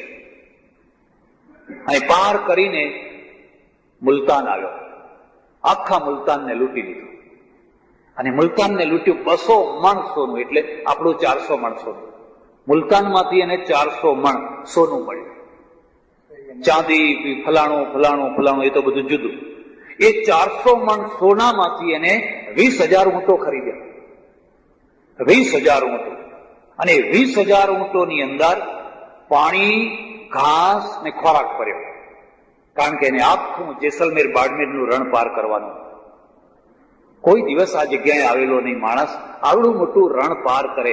એને 10 દિવસમાં એ રણ પાર કરવાનું હતું. 10 દિવસનો ઘાસ, 10 દિવસનો ખોરાક, 10 દિવસનું પાણી, એ બધું એ ઊંટોની અંદર ભર્યું. તમે એની મહત્વાકાંક્ષા ઉપર વિચાર કરો કે આ માણસમાં કેટલી મહત્વાકાંક્ષા હશે. અને 10 દિવસની જગ્યાએ 8મા દિવસે પાટણ પહોંચ્યો. 2 દિવસ પહેલો પાટણ પહોંચ્યો. પાટણ લૂંટી લીધું. પાટણનો રાજા ભાગી ગયો. મોઢેરામાં ભેગા થયા લોકો, 20,000 રાજપૂતો ભેગા થયા, ખતમ થઈ ગયા. સેના વિનાના, સેનાપતિ વિનાના. અને પછી ઠેઠ સોમનાથ સુધી કોઈ સામે આવનાર નથી. આ તો તમારું દર્પણ છે. હું ઘણી વાર વિચાર કરું, મારા દેશમાં એક મોહમ્મદ ગજની પેદા થયો હોત અને એ જ ખૈબર અને બોલનના ઘાટો દ્વારા વિશાળ લશ્કર લઈને ઠેઠ બગદાદ ને ઇસ્તંબલ સુધી પહોંચ્યો હોત અને ત્યાંથી આવનારા જે ધાડા એના દાંત પાડીને આવ્યો હોત તો એ ઇતિહાસ કંઈક જુદો હોત. પણ એ ત્યારે થઈ શકે તમારો ધર્મ, તમારો સમાજ વ્યવસ્થા, તમારું અધ્યાત્મ એનું પોષક બને. ત્યારે તમે અડધો રોટલો ખાઓ અને જીવો, પરલોક સુધારી લો. સિકંદરના હાથમાં કોડીએ નથી આવી. બસ આવી જ વાતો કર્યા કરો. બસ સતત આવી જ વાતો કર્યા કરો. પ્રજા તો મરેલી છે ને એને પેલા મારી નાખો. હવે એમાંથી તરત જ અમે ચાતુર્માસ કરીએ, ચોમાસું કરીએ એટલે 5-10 મેમ્બરો તૈયાર થઈ જાય. મહારાજ સંન્યાસ લેવો છે, મહારાજ સંન્યાસ લેવો છે. હું કહું જા એરફોર્સમાં દાખલ થા, જા એરફોર્સમાં દાખલ થા. અરે સંન્યાસનો શું અર્થ છે? અર્જુન સંન્યાસ લેવા તૈયાર હતો કે નહીં? એને કહ્યું હું ભોગો, આ લોહીથી ખરડાયેલા ભોગો મારે ના જોઈએ. ભૈક્ષમપી હતો લોકે, હું ભિક્ષા માગીશ ઘરની, મારે આ રુધિર પ્રદિગ્ધાન, આ મારે લોહીથી ખરડાયેલા ભોગો મારે નથી જોઈતા. કૃષ્ણે એમ કેમ ના કહ્યું? બહુ સારું, ત્યારે લો થઈ જાવ સંન્યાસ. કૃષ્ણે કહ્યું નહીં, તસ્માદ યુદ્ધસ્વ ભારત, તસ્માદ યુદ્ધસ્વ ભારત સુખીના ક્ષત્રિય લોકે. અરે તારા કેટલા મોટા પુણ્ય છે કે તું આવું એક સત્કર્મની સ્થાપના કરવા માટે આવો તને ચાન્સ મળ્યો છે. યાદ રાખજો, અન્ન ક્ષેત્ર ખોલવાનું બહુ મોટું પુણ્ય છે, લાઇબ્રેરી ખોલવાનું મોટું પુણ્ય છે, વિદ્યાલયો ખોલવાના મોટા પુણ્ય છે, પણ ગુંડાઓથી પ્રજાને મુક્ત કરાવવા જેવું કોઈ પુણ્ય નથી. ગુંડાઓથી પ્રજાને મુક્ત કરાવવા, શૈતાનોથી, જુલ્મીઓથી, એનાથી મોટું કોઈ પુણ્ય નથી. અને એટલે રામદાસે કહ્યું, જો બેટા માળા હું ફેરવીશ, તું તલવાર ફેર. માળા ફેરવનાર અટર મારા ગટર માળા તો બધા કેટલાય ઘરમાં આ ડોશીઓ બધી પુરુષો ડોહાઓ બધા ફોટા પડાવે તો માળા લઈને બેસતા હોય છે, જાણે કે આખી જિંદગી માળા જ ના ફેરવી હોય. અરે માળા ફેરવનાર તો કેટલા લોકો છે આ દેશમાં. જરૂર છે તલવાર ફેરવનાર. હું મારી એક વાત કરું, મારે મારી વાત ના કરવી જોઈએ, વ્યક્તિગત વાત ના કરવી જોઈએ, પણ હું તમને એક વાત કહું છું. અને એ વાત એટલા માટે કહું છું, એ રાજસત્તા છે ને એ બધા સુખોનું મૂળ છે. બધા સુખોનું મૂળ રાજસત્તા છે અને બધા દુઃખોનું મૂળ રાજસત્તા છે. તમને સારી રાજસત્તા મળી છે, તમે સુખી છો, કમાઓ, સોનું ઉછાળતા જાઓ, તમારી બહેન દીકરીની આબરૂ સુરક્ષિત છે, તમે સ્વમાનપૂર્વક જીવો. રાજસત્તા બધા સુખોનું. પણ જો રાજસત્તા ખોટી મળી ગઈ, એના જેવું કોઈ દુઃખ નથી. પણ એ રાજસત્તા ટકે છે કેવી રીતે? રાજસત્તા 2 પાટા ઉપર ચાલતી હોય છે. એકનું નામ છે પરાક્રમ અને બીજા પાટાનું નામ છે મુત્સદ્દીગીરી. આ 2 પાટા ઉપર રાજસત્તા ચાલતી હોય છે. રાજામાં પરાક્રમ, દિવાનમાં મુત્સદ્દીગીરી. દિવાન ભલે પરાક્રમી ના હોય તો વધારે સારું. ચાણક્ય કદાચ યુદ્ધ ના કરી શકતો હોય, પણ ચાણક્ય યુદ્ધનો વ્યૂહ બનાવે અને વ્યૂહના જ પૈસા છે. એટલે દિવાનમાં મુત્સદ્દીગીરી અને રાજામાં પરાક્રમ, આ બેયનો ભેગો યોગ. હવે લોકશાહીમાં નેતા થયા એટલે 2 ગુણ એક સાથે ભેગા જોઈએ. હવે રાજા જુદા ને દિવાન જુદા એ રહ્યું ને. હવે નેતા થયા અને નેતામાં પરાક્રમે જોઈએ અને નેતામાં મુત્સદ્દીગીરી જોઈએ. અને 2માંથી એકે ના હોય તો આ દેશની દશા શું થાય? ના પરાક્રમ હોય, ના મુત્સદ્દીગીરી હોય. હવે આ નાવડું જ્યાં જાય ત્યાં ખરું હોય. એ તો ભગવાન બધું સારું કરશે એમ કહ્યું, બધું સારું થશે. પરાક્રમનો અર્થ શું છે કે જે ટાઈમે સાહસપૂર્વક હિંમતપૂર્વકનું જે કામ કરવાનું હોય એ તમારે કરવું જ જોઈએ. તક ના ચૂકો. વલ્લભભાઈ એટલા માટે પરાક્રમી, વલ્લભભાઈ એટલા માટે લોકો એને ભૂલતા નથી. નિજામ કે જુનાગઢ કે બીજા કોઈ પ્રસંગમાં જોઈએ કે આ તક ચૂક્યા તો ખલાસ, કાશ્મીરની તક ચૂક્યા ખલાસ. આજે કાશ્મીર તમારા માટે માથાનું દર્દ થયું. નિજામે દર્દ થવાનું હતું, એને કહ્યું અત્યારે જ કામ કરવાનું છે. તમને જો ખબર હોય તો એ જ સમયમાં જિન્નાનું અવસાન થયેલું, અને કોઈએ કહ્યું કે હવે આ આવી પરિસ્થિતિમાં આપણાથી આ કામ ના થઈ શકે. મેં ક્યાં કહ્યું તું મરી જજે, એમ કે મારે તો આ કામ કરવાનું એટલે કરવાનું. તમારામાં નિર્ણય શક્તિ હોવી જોઈએ, પરાક્રમ હોવું જોઈએ, યા હોમ કરવાની વૃત્તિ હોવી જોઈએ, પણ સાથે સાથે આંધળું પરાક્રમ ના થાય એટલે મુત્સદ્દીગીરી હોવી. મુંજાલ મહેતા, પ્રભાશંકર પટ્ટણી, એ મુત્સદ્દીગીરી હોવી જોઈએ. અને જો પ્રજાને આ બે વાતોથી મુક્ત કરી દો, બે વાતોથી રહી, પ્રજામાં નામ પરાક્રમ હોય ને મુત્સદ્દીગીરી હોય તો પ્રજા સ્વરાજ્યને ભોગવી ન શકે. મારે જે ઘટના તમને કહું, મારે કેવી તો ના જોઈએ પણ કહું, હવે લાલચ રહી નથી જતી. એક કાર્યક્રમમાં જતો હતો, ટ્રક આગળ ચાલે, ખાલી ટ્રક હતી, મારી ગાડી પાછળ, હું ને ડ્રાઈવર બે જ. શહેરનો બાયપાસ રોડ, એટલે રોડે અમે જઈએ. સામેથી એક કોલેજ જનારી એક યુવતી આવે, કન્યા આવે, એના હાથમાં પુસ્તકો, અને રોડથી નીચે ચાલ્યા, નીચે જોઈને ચાલ્યા કરતી. આ ટ્રક છે ને એ હરિયાણા પંજાબ તરફની. એ ટ્રકના ડ્રાઈવરે શું કર્યું, એને ધીરે ધીરે ટ્રક છે ને એ નીચે ઉતારી, ચાલુ એક પૈડું નીચે ઉતારી, અને ઠેક પેલી છોકરીની પાસે જઈ અને એના ગાલ ઉપર હાથ મૂકી આગળ જતો, ચાલુ ટ્રકે. પેલી બિચારી ચમકી, અને એ તો કલ્પના નહીં કે આવું થશે. તો વાત ઘટના પૂરી થઈ. પાછળ હું બેઠેલો જ ને, બેઠા બેઠા જોયું. કોણ જાણે કેમ પરમેશ્વરે કંઈક આક્રોશ મૂકી દીધો. મેં ડ્રાઈવરને કહ્યું તું ગાડી આગળ લે, ઓવરટેક કર ને ટ્રકને ઉભી રાખાય. ગાડી થોડોક પ્રયત્ન કરીને ટ્રક ગાડી આગળ લીધી, આગળ લઈને આમ આડી કરી દીધી, એટલે ટ્રક ઉભી રહી. હું ગાડીમાંથી નીચે ઉતર્યો. ટ્રકનું પેલો ડ્રાઈવર બેઠેલો, એનું બારણું તો ખુલ્લું. જઈને સીધો એનો કોલર પકડ્યો, નીચે ઉતર, ઉતરા. અને પાપ તો રાખ છે, માત્ર તમે પ્રતિકાર કરવાની શક્તિ લાવો. પાપ તો હંમેશા મોટો રાવણ હોય તો શું થઈ ગયું, ઉતર નીચે. અને સમજી ગયો કે જો હમણાં વસ્તી ભેગી થઈ ગઈ, ટોળું ભેગું થઈ ગયું તો કચુંબર કાઢી નાખશે. મેં કે સ્વામીજી માફી માંગતા હું, મેં જિંદગીમાં કभी નહીં કरूंगा, કभी નહીં કरूंगा. મારે એને કઈ મારવો નથી, એ મારે તેને થોડો બોધપાઠ આપવો. અને પછી એને પ્રતિજ્ઞા કરી કે હવે આજ પછી હું કોઈ દિવસ આવા અડપલા નહીં કરું. જવા દીધો. તમે જો દ્રષ્ટા થઈને બેસી રહો, હશે તો દ્રષ્ટા થાવ ને સૌનો ભગવાન છે, તો આજ નહીં તો કાલે ને કોઈને કોઈ મળી રહેશે. પણ તું મળ્યો એ કેવો? રાજા પરાક્રમી જોઈએ, નેતા પરાક્રમી જોઈએ. એક તક આવતી હોય છે, અને પરાક્રમ કરવાની તક જયારે ચૂકી જાઓ પછી એ તક બીજી વાર નથી આવતી હોતી, અને એ તક તમારો ઇતિહાસ સર્જન કરતી હોય છે. આજે તમારા સામે એક બહુ મોટી તક છે. તમને ખબર છે, પંજાબમાં અને કાશ્મીરમાં પાકિસ્તાનનો 1 રૂપિયો ખર્ચાય છે, તમારા 10,000 રૂપિયા ખર્ચાય છે. એને તો 1 જ રૂપિયો ખર્ચવાનો છે, તમારે 10,000 રૂપિયા ખર્ચવા પડે છે. અને તમે થાકી જશો, કારણ કે એને તો થોડાક માણસો પ્રશિક્ષિત બનાવીને થોડા શસ્ત્રો કરીને ધકેલી દેવાના, જાઓ તોડફોડ કરો, આ કરો. એને તો બહુ થોડો ખર્ચો કરવો પડે છે. પણ એ મુઠ્ઠીભર માણસોને પકડવાને નાથવા માટે તમારે આખા દેશની અડધી મિલિટરી ત્યાં ખડકવી પડી છે, અને છતાંય તમે એને પહોંચી નથી શકતા. 1 બરાબર 10,000, કેટલા વર્ષ તમે આ કરી શકશો? અને તમે રોજ કહો છો કે હવે તમે કંઈક સમજો, હવે તમે કંઈક સમજો, હવે તમે કંઈક સમજો. મેં કહ્યું ને તમને, સૈનિક માઇન્ડ જ નથી. તમારા પાસે સમજાવવાની તાકાત હોય તો એ સમજે. અને સમજાવવાની તાકાત એક જ છે કે તમે એને કેટલો ફટકો મારી શકો છો.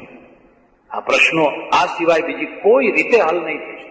કાં તો તમે આ પ્રદેશો ખોઈ દેશો, એક પછી એક તકો તમારા હાથમાંથી ચાલી ગઈ, નીકળી ગઈ. પણ મેં કહ્યું ને, આપણું આખું ચિંતન વણિક ચિંતન છે. એક ટેન્ક આટલા કરોડમાં આવે, એક વિમાન આટલા કરોડમાં આવે, એક ફલાણું આટલા કરોડમાં આવે, આટલા કરોડમાં આટલા ફલાણું નિશાળો થાય, આટલામાં આટલું ફલાણું થાય. અને એટલે તમે ઐતિહાસિક પ્રજા નથી થઈ શકતા. 5મો ભાગ તમને ડરાવે, 5 ગણો મોટો ભાગ પ્રાર્થના કરે, આથી વધારે શરમની કઈ વાત નહીં. અને તમે આજે એટલો સુવર્ણ યોગ છે, એટલો સારો યોગ છે, માત્ર શરત એટલી છે કે તમારામાં હિંમત છે, તમારામાં પરાક્રમ છે, તમારામાં મુત્સદ્દીગીરી છે. બાકીના લોકોને એક કરી લેવાની. અને ના પરાક્રમ હોય ના મુત્સદ્દીગીરી હોય તો તમારા માણસો કાશ્મીર છોડીને ભાગશે, પછી પંજાબ છોડીને ભાગશે, પછી દિલ્હી છોડીને ભાગશે, પછી ગુજરાત છોડીને ભાગશે. જઈને જશે તો ક્યાં જશે? એટલે ઇતિહાસ છે, એ ઇતિહાસ માત્ર કોઈનું જીવન ચરિત્ર વાંચવાની વસ્તુ નથી, એ તો દર્પણ છે. તમારી સામાજિક સ્થિતિ સુધારો, એવી સામાજિક સ્થિતિ સુધારો કે 100% માણસો સૈનિક થઈ શકે. અને આ શક્ય છે. ગુરુ ગોવિંદસિંહે આ કામ કર્યું. કાંચી, મોચી, દરજી, સુથાર, લુહાર, હલવાઈ, આ બધાને શીખ બનાવ્યા. આ શીખ છે જો ઓલરાઉન્ડર. એ ટ્રક ડ્રાઈવર છે, એ સોલ્જર છે, એ મિકેનિક છે, એ ઉદ્યોગપતિ છે, એ વ્યાપારી છે. શીખ શું નથી? એમ તમે આખી પ્રજાને એક એવી પ્રજા બનાવો કે પ્રત્યેક પ્રજા સૈનિક બની શકે, પ્રત્યેક પ્રજાનો માણસ વેપારી થઈ શકે, પ્રત્યેક પ્રજાનો માણસ પ્રોફેસર થઈ શકે.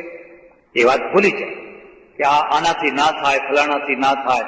એ વાત બરાબર નથી. રાણા પ્રતાપના લશ્કરમાં 80% માણસો ભીલ હતા, શુદ્રો હતા, આદિવાસીઓ હતા. 80% લશ્કર તો ભીલોનું હતું. અને ભીલો લડ્યા, સારામાં સારી રીતે લડ્યા. પણ તમે કદી પણ તમારી આ શક્તિનો ઉપયોગ ન કરી શક્યા. કેટલી મોટી શક્તિ! અહીંયા તમારી પાસે કાઠીઓ છે, મેરો છે, જતો છે, આયરો છે. ગુજરાતની એક બહુ મોટી રેજિમેન્ટ થઈ શકે, બહુ મોટી ડિવિઝન થઈ શકે, એટલું તમારા પાસે શૌર્ય ધન પડેલું છે. અને આ શૌર્ય ધન મિલિટરીમાં નથી જતું, એટલે ગરીબ લોકો ઉપર શૂરવીરતા દાખવે છે. બાકીના જે ગરીબ લોકો છે ને, એ તો એને ધંધો નહીં મળે બીજું કરશે તો શું કરશે? કેમ કે તો મૂછો કોઈના ઉપર તો મેળવી જ છે ને. એ બધાને તમે આજે ધારો તો પંજાબ કરતા તમારી સારામાં સારી સૈનિક રેજિમેન્ટ થઈ શકે. પણ અભિગમ બદલવાની જરૂર છે, માઇન્ડ બદલવાની જરૂર છે. અને આ નહીં બદલો તો તમે ઐતિહાસિક પ્રજા ના થઈ શકો. હા, સાંસ્કૃતિક પ્રજા થઈ શકો. સૂર્યને નમસ્કાર કરો, ગંગાજીમાં ડૂબકી મારો, ગાય મળે તો ગાયને પગે લાગો, જે કંઈ હોય, કંઈક સિંદૂર ચોપડેલો એકાદ પથરો મળે તરત જ પગે લાગો, એ બધું બરાબર છે. ઊભી ચોથ કરો, આડી ચોથ કરો, ગરવો આઠમ કરો, કુલેર ખાઓ, ફલાણું ખાઓ, એ બધું કર્યા કરો તમે જાત જાતનું રોજ. પણ સૈનિક પ્રજા ના થઈ શકો. અને સૈનિક પ્રજાનો ઇતિહાસ હોય છે. એટલે સજ્જનો, ભાઈ શ્રી શંભુભાઈએ અત્યંત મહેનત કરીને, પુરુષાર્થ કરીને, સંશોધન કરીને જે પુસ્તકો ઇતિહાસના લખ્યા છે, અહીંયા તો આપણે 2 જ પુસ્તકો એમના ઉદ્ઘાટિત કર્યા, પણ એ સિવાય પણ એમના પુસ્તકો છે. એમાંથી ઘણી વાતો આપણને સૌને જાણવા જેવી છે. આ કોઈ પરીક્ષા પાસ કરવાની વસ્તુ નથી. હું ભણતો, તમે ભણતા ત્યારે એક જ હતું, બસ પરીક્ષા પાસ કરવા માટે રટી લો. આજે પરીક્ષા પાસ કરવા માટેનું એક પુસ્તક નથી, પણ એક દર્પણ છે. આપણે ક્યાં છીએ, આપણે શું કરવું જોઈએ, આપણી ક્યાં ત્રુટીઓ છે. હું એમ માનું છું કે અહિંસા અને શસ્ત્રને બેયને પૂરક બનાવવા જોઈએ, બંનેને વિરોધી ન બનાવવા જોઈએ. શસ્ત્રની સાથે અહિંસા, શસ્ત્ર વિનાની જે અહિંસા છે ને, એ તો કાયરતામાં બદલી નાખશે, એ તો લાચારીમાં તમને પટકી દેશે. એક સિંહ છે ને, એની પાસે નખ છે, અને જાહેરાત કરે છે હું કોઈના ઉપર આક્રમણ નહીં કરું, એટલે તરત ફોટોગ્રાફર ફોટા પાડે છે, પેપર વાળા છાપે છે કે આ સિંહે આવી જાહેરાત કરી છે. 200 સસલા ભેગા થાય છે અને જાહેરાત કરે છે કે હવે અમે કોઈના ઉપર આક્રમણ નહીં કરીએ. કોઈ સાંભળવા તૈયાર નથી. તમે કરીને શું કરવાના હતા? તમે આક્રમણ કરવા માંગો તો શું કરવાના હતા? એક તાળી પાડો તો દોડવા માંડો છો.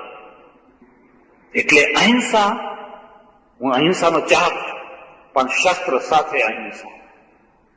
જો જરૂર પડે તો શસ્ત્રના દ્વારા અહિંસા.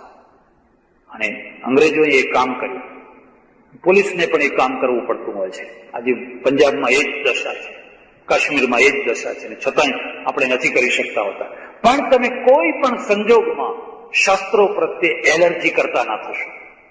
અને જો શસ્ત્રો પ્રત્યે એલર્જી કરતા થયા તો તમે સૈનિક પ્રજા નહીં થઈ શકો, ઐતિહાસિક પ્રજા નહીં થઈ શકો. અને ઐતિહાસિક પ્રજા નહીં થઈ શકો તો તમારા સ્વરાજ્યને તમે ભોગવી નહીં શકો. સ્વરાજ્ય કોઈ ભીખની વસ્તુ નથી, સ્વરાજ્ય કોઈ દયાની વસ્તુ નથી. બાવડાના જોડે મળે છે ને બાવડાના જોડે એ ભોગવાય છે.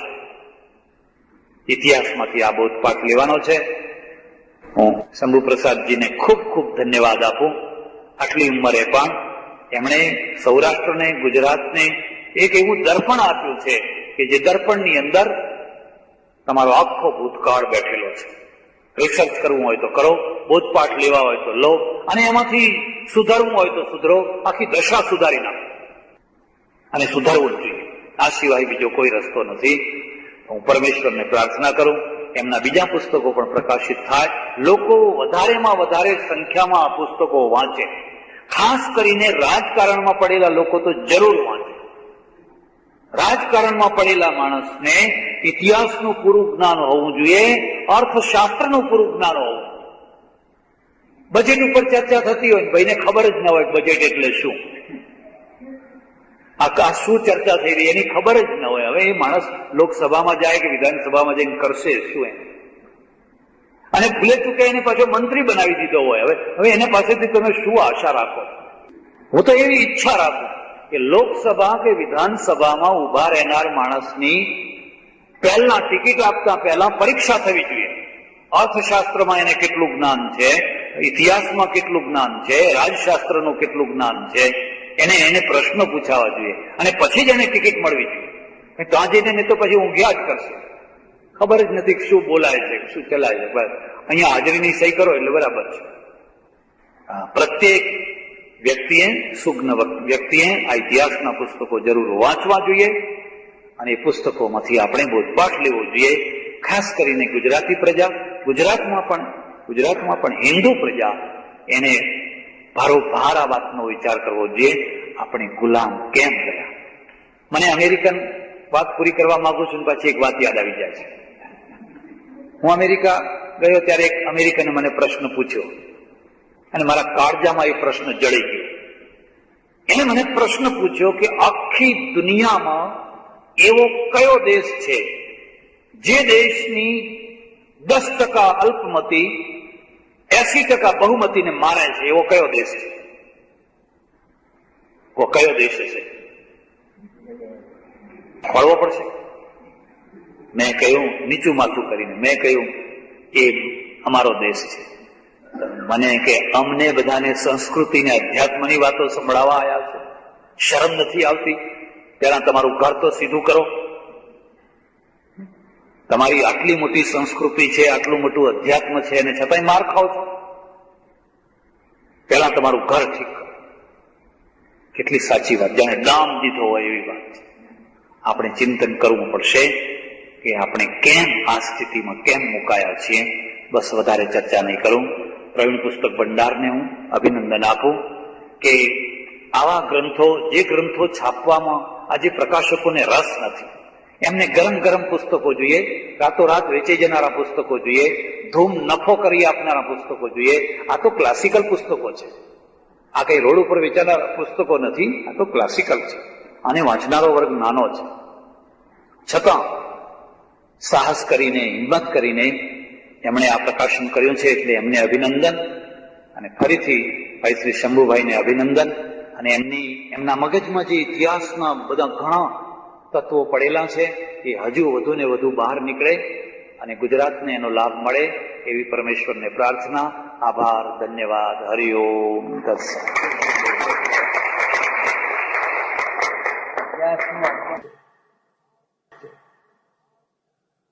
આવેગો સુધી બહુ નાની ક્ષિતિજો છે.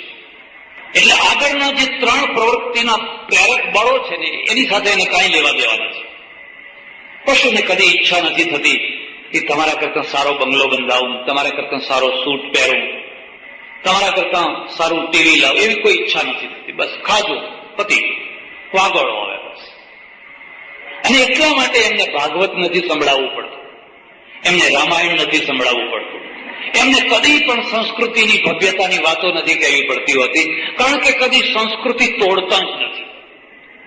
એમની સંસ્કૃતિ એટલી સહજ છે કે તોડવી પડતી જ નથી, એ તો નેચરલ છે. પણ માણસ છે ને એની ક્ષિતિજો મોટી છે, અને ક્ષિતિજો મોટી છે એટલે પછી એની અપેક્ષાઓ મોટી થાય છે. એની આ 2 રૂમ વાળું મકાન ના ચાલે, આ 4 રૂમ વાળું મકાન ના ચાલે, એટલે ક્ષિતિજો મોટી થતી જાય છે. એક બીજી વાત યાદ રાખજો, પ્રજા વૈભવ પ્રિય બને, સુખ પ્રિય બને, સગવડ પ્રિય બને, એનો હું વિરોધી નથી, બલકી હું એનો સમર્થક છું. જો પ્રજા આવી ના થાય તો પ્રજા મરી જાય. પ્રજા એટલા માટે મરી જાય કે એની અપેક્ષાઓ નાની થઈ જાય. પ્રજાની અપેક્ષાઓ નાની કરી દો, આપોઆપ મરી જશે. એને સંતોષી બનાવી દો, વધારે પડતી સંતોષી બનાવી દો, જે છે એ નિભાવી દો, જે છે એ ચલાવી લેતા શીખવાડી દો, પ્રજા ખતમ થઈ જશે. કદી જાપાન ના થઈ શકે, એ કદી અમેરિકા ના થઈ શકે, એ કદી જર્મની ના થઈ શકે. એને તો એક જ વાત છે, અડધો રોટલો ખાઈને જીવવું જ છે. 1.5 રૂપિયે કપડું મીટરનું પહેરો તો જીવવું જ છે, અને ઉઘાડા પગ રહ્યા તો શું, અને 1.5 રૂપિયે કપડું મીટરનું પહેરો તો જીવવું જ છે, અને ઉઘાડા પગ રહ્યા તો શું, અને ઝૂંપડામાં રહ્યા તો શું, જીવવું જ છે. પ્રજા મળદું બની જતી હોય છે. પરમેશ્વરે સહજ રીતે એના અંદર એક આ ઈચ્છા શક્તિ મૂકેલી છે, એકને જોઈને બીજાને તરત જ થાય એને. અને તમે વેદમાં જોશો, સ્વસ્તિ સામ્રાજ્યમ ભૌજ્યમ ભૌજ્યમ મહારાજ્યમ આધિપત્યમયમ આ સમુદ્ર પર્યંત એક રાડ. કોઈ ઋષિ હોય એ સાદાઈથી રહે, અને એને રહેવું જ જોઈએ. સંન્યાસી સાદાઈથી રહે, એને રહેવું જ જોઈએ. પણ એટલા માટે એને રહેવું જોઈએ કે કોઈનો લાચાર ના થાય, એટલા માટે. જો ઋષિ સત્ય શોધક, સત્ય ચિંતક જો વૈભવ વિલાસી થઈ જશે તો પછી શેઠિયા લોકો પાસે હાથ લાંબા કરવા પડશે, અને પછી એનું આખું ચિંતન ખરીદાઈ જશે. એટલે એને સાદા રહેવું છે, પણ પ્રજાને સાદા નહીં રહેવાનું. જો પ્રજાને તમે સાદાઈનો ઉપદેશ આપશો, પ્રજા ખતમ થઈ જશે, અર્થતંત્ર તૂટી જશે, ખતમ, ખલાસ. જયારે તમે કંઈક ખરીદો છો, કોઈને રોજી મળે છે. તમારા ઘરમાં 1 જોડ ચંપલ છે, લોચીને રોજી મળે છે. તમારા ઘરમાં 10 જોડી બૂટ ને ચંપલ છે, વધારે માણસોને રોજી મળે છે. તમારી ખરીદ શક્તિ હોય, ખરીદો. આખી દુનિયામાં 2 જ પ્રજા એવી છે જે પૈસો બચાવવામાં માને છે, યહૂદીઓ અને હિન્દુઓ. અને હિન્દુઓમાં આપણે ઉપરના, બાકીની પ્રજા પૈસો બચાવવામાં માનતી નથી. અને પૈસો બચાવવામાં નથી માનતી એટલે એમના દેશમાં સમૃદ્ધિ છે. મારી વાત તમારા ગળે નહીં ઉતરી જલ્દી કદાચ, અને હું આ વિશે વધારે નથી કહેવા માંગતો, પણ એટલું કહેવા માંગુ છું કે પ્રજાના ઘરમાં વૈભવ વધતો હોય એ વધવા દેવું છે. ભલે વધે, એમનો ફ્લેટ સારો હોય, બંગલા સારા હોય, આગળ ગાડી હોય, ઘરમાં ફ્રીજ હોય, ટીવી હોય, બેંક બેલેન્સ હોય, છોકરાઓએ સારા કપડાં પહેર્યા હોય, જતા હોય તો લાલ ગલોલા જેવા દેખાતા હોય. આ કઈ વાત છે? વાત વાતમાં લાંબો હાથ કરવો, સ્કોલરશીપ નથી, અનાજ નથી, રેલ આવી છે, બાંધ તૂટ્યો છે, આપજો મા બાપ, આપજો મા બાપ, આપજો મા બાપ. ભારતનું ચિત્ર દુનિયામાં ભિખારી દેશનું ચિત્ર છે. હું હમણાં 18 દેશો ફરીને આવ્યો. મારું છેલ્લું પુસ્તક છે પૃથ્વી પ્રદક્ષિણા, ઈચ્છા થાય તો વાંચજો. મને જેટલા પરદેશીઓ મળ્યા, એને પહેલો પ્રશ્ન પૂછ્યો, તમે ઇન્ડિયન છો? એટલે હું કહું હા. એટલે તરત જ બીજો પ્રશ્ન થાય, ખાવાનું તમારા દેશમાં બધાને બરાબર મળે છે? તમે આવો જ પ્રશ્ન પૂછો, તમારા દેશમાં બધાને ખાવાનું મળે છે? તમે તમારી જાતને ભલે ગમે તે માનતા હોવ, પણ પરદેશમાં એક એવી છાપ છે કે ભારત એટલે ભૂખ્યો દેશ, અને ત્યાંનું ઉતરેલું બટર ઓઇલ હોય, ઉતરેલા પાવડર હોય, ઉતરેલું અનાજ હોય, ઉતરેલા કપડા હોય, જે કંઈ ઉતરેલું હોય ટુ ઇન્ડિયા. અને અહીંયા બધા ગીધની માફક તૂટી પડે. અને ઘણા માણસો કહે અહીંથી તમને કપડા આપીએ, લઈ જાઓ, ટન બંધ કપડા આપીએ, ખબરદાર મને તો ના આપશો, પણ મારા જેવો કોઈ બીજો આવે એને ના આપશો. અમે ઘણા દિવસ આબરૂ વિનાના થઈને જીવ્યા. હવે અમારે ખુમારીથી જીવવું છે, અને ખુમારીથી જીવવું હોય તો પ્રતિજ્ઞા કરવી જોઈએ કે પરદેશના ઉતરેલા કપડા નહીં પહેરીએ, પરદેશનું બધું આઉટડેટ થયેલું નહીં વાપરીએ. એ પ્રતિજ્ઞા કરવી જોઈએ. અમે ફાટેલા કપડા પહેરશું, અમારા ભાઈના પહેરશું, પણ પેલી લાંબી બાયો વાળા કે એ બધા અમારે નથી પહેરવા આવે. આ તો કઈ જાતની વાત છે? એક તરફ મોટી મોટી વાતો કરવી છે, બીજી તરફ જુઓ તો અઠવાડ ખાવો છે. ખુમારી કેવી રીતે આવી છે? મેં માણસોને સમજાય, મેં કે તમને ખબર છે રશિયા સિવાયનો યુરોપ, એક રશિયા સિવાયના આખા યુરોપની પ્રજા લગભગ 22 કરોડ થાય, અને ભારતમાં 22 કરોડ પ્રજા આ યુરોપની 22 કરોડ પ્રજાના સ્ટાન્ડર્ડ કરતા ઘણા ઊંચા સ્ટાન્ડર્ડે જીવે છે. અમારે ત્યાં ગરીબાઈ છે, ભૂખમરો છે, પણ 20-25% પ્રજામાં છે. પણ 22% પ્રજા એટલે યુરોપની પ્રજા ભારતમાં યુરોપ કરતા ઘણા ઊંચા સ્ટાન્ડર્ડે. એના ઘરમાં 25 તોલા સોનું છે, એના ઘરમાં 2 ગુણ ચોખા છે, એના ઘરમાં 5 ડબ્બા તેલના છે, એનું ઘર જઈને જુઓ ચિક્કાર ભરેલો છે, એની પાસે બેંક બેલેન્સ છે. 22 કરોડ પ્રજા ઊંચા સ્ટાન્ડર્ડ છે, પણ એ તમને નથી દેખાતી. તમને 22 કરોડ નથી દેખાતી, બીજી 22 કરોડ નથી દેખાતી, તમને પેલી નીચેની જે 20 કરોડ પ્રજા છે એ જ તમને દેખાય છે. એનું નામ જ તમે ઇન્ડિયા પાડ્યું છે. આપણો પણ દોષ છે. આપણો દોષ એ અર્થમાં છે કંઈક થાય એટલે તરત જ રામપાત્ર લઈને માગવા નીકળી પડવાનું. અરે કંઈક તો સ્વમાન રાખો, કંઈક તો ખુમારી રાખો. હમણાં મારે એક ફંક્શનમાં જવાનું થયું, મને ખબર નહીં, ગયા પછી ખબર પડી. 8-10 સ્કૂલોની અંદર પીવાના પાણીની ટાંકી, હું સમજુ ત્યાં સુધી 400-500 રૂપિયાની ટાંકી તૈયાર થતી હશે. એવી 501 રૂપિયામાં તૈયાર થનારી જે ટાંકી, એવી ટાંકીઓ કેનેડાની કોઈ સંસ્થા દ્વારા વડોદરા જિલ્લાની થોડીક સ્કૂલોને આપવામાં આવેલી, ચણી આપવામાં આવેલી, એનું ફંક્શન ગોઠવેલું. ને કેનેડાના 3-4 માણસો આવેલા ને બધા ફોટા પાડે, મૂવી બધું લે.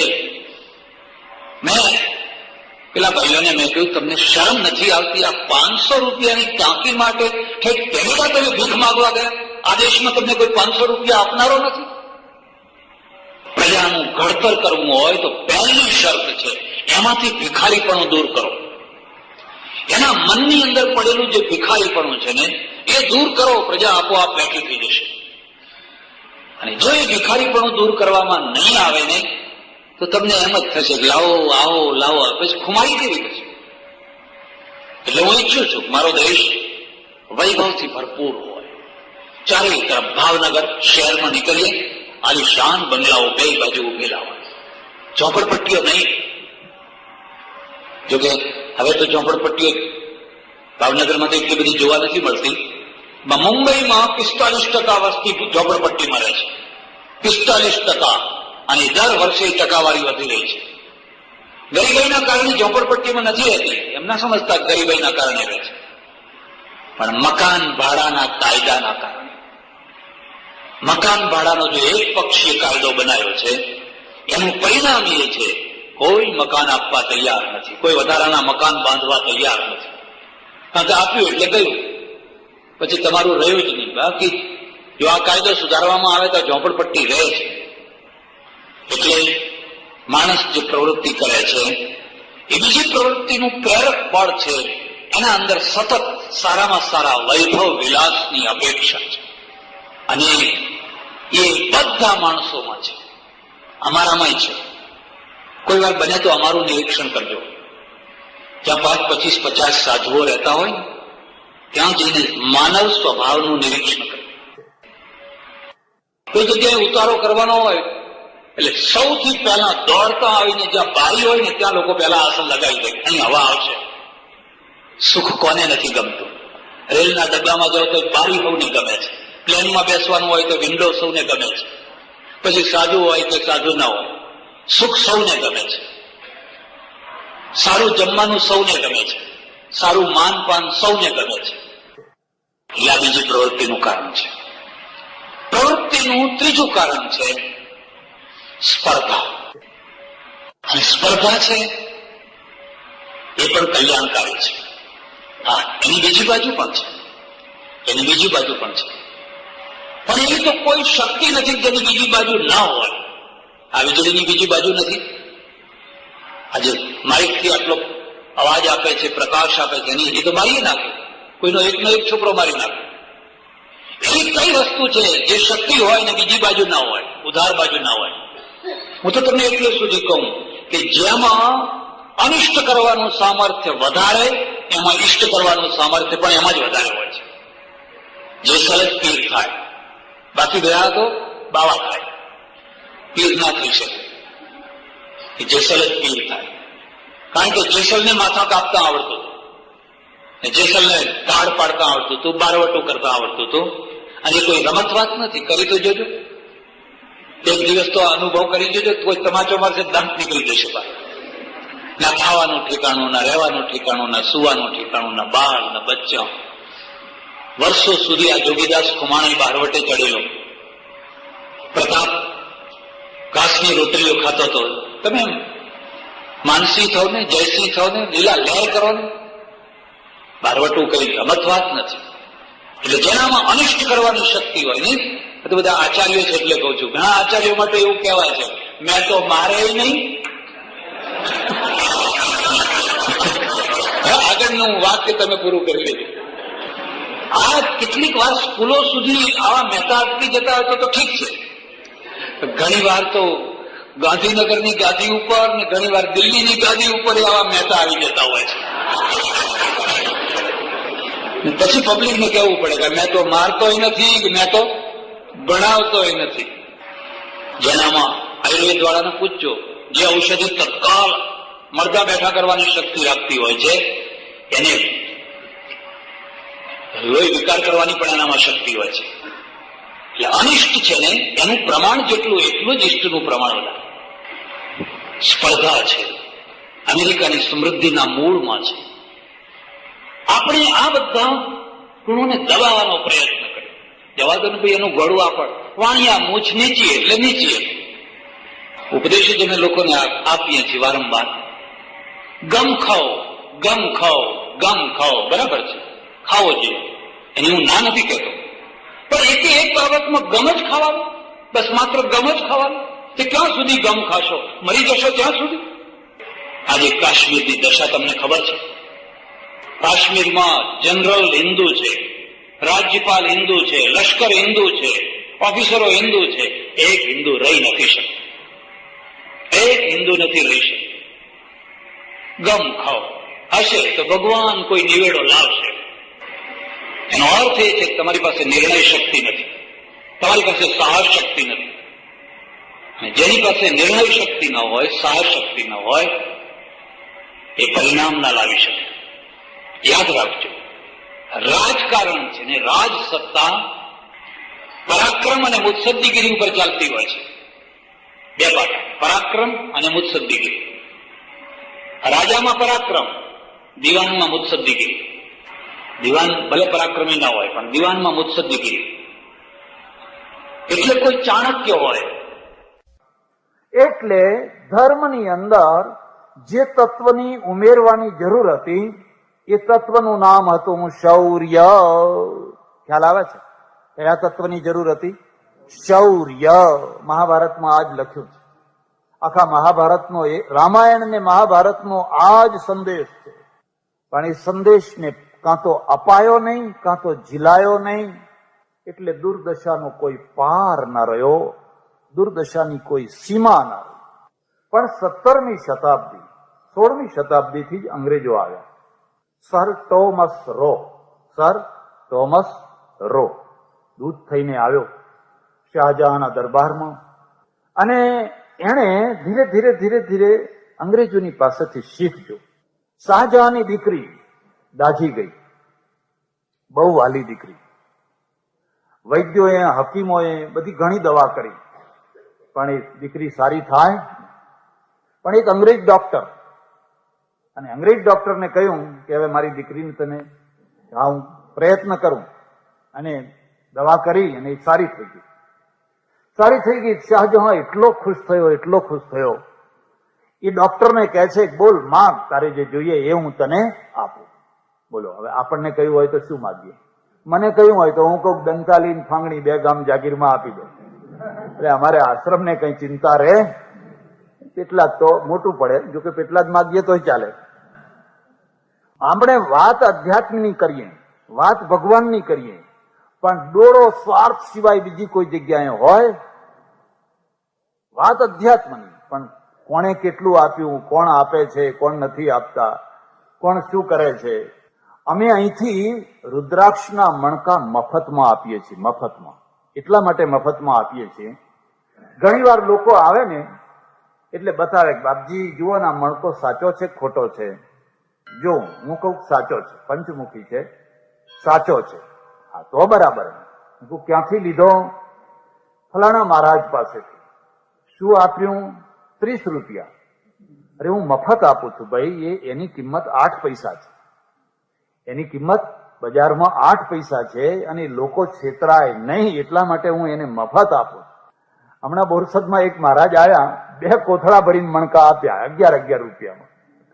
અને આ બૈરણ જે ઉમટ્યા, તારે બા એમ કે ત્યારે બા, એવી બધી વાતો કરીને 11 રૂપિયા આપ્યા મણકો, 11 રૂપિયા મણકો. હવે મૂળ કિંમત 8 પૈસા. સાચો માણસ હોય એને કોઈ પાણીનો ભાવ ના પૂછે. 2 બોરા ભરીને મણકા વેચ્યા 15 થી 20 હજાર રૂપિયા. તમે કલ્પના કરી શકો છો? શું કરશો? ક્યાં જઈને ઉભા રહેશો?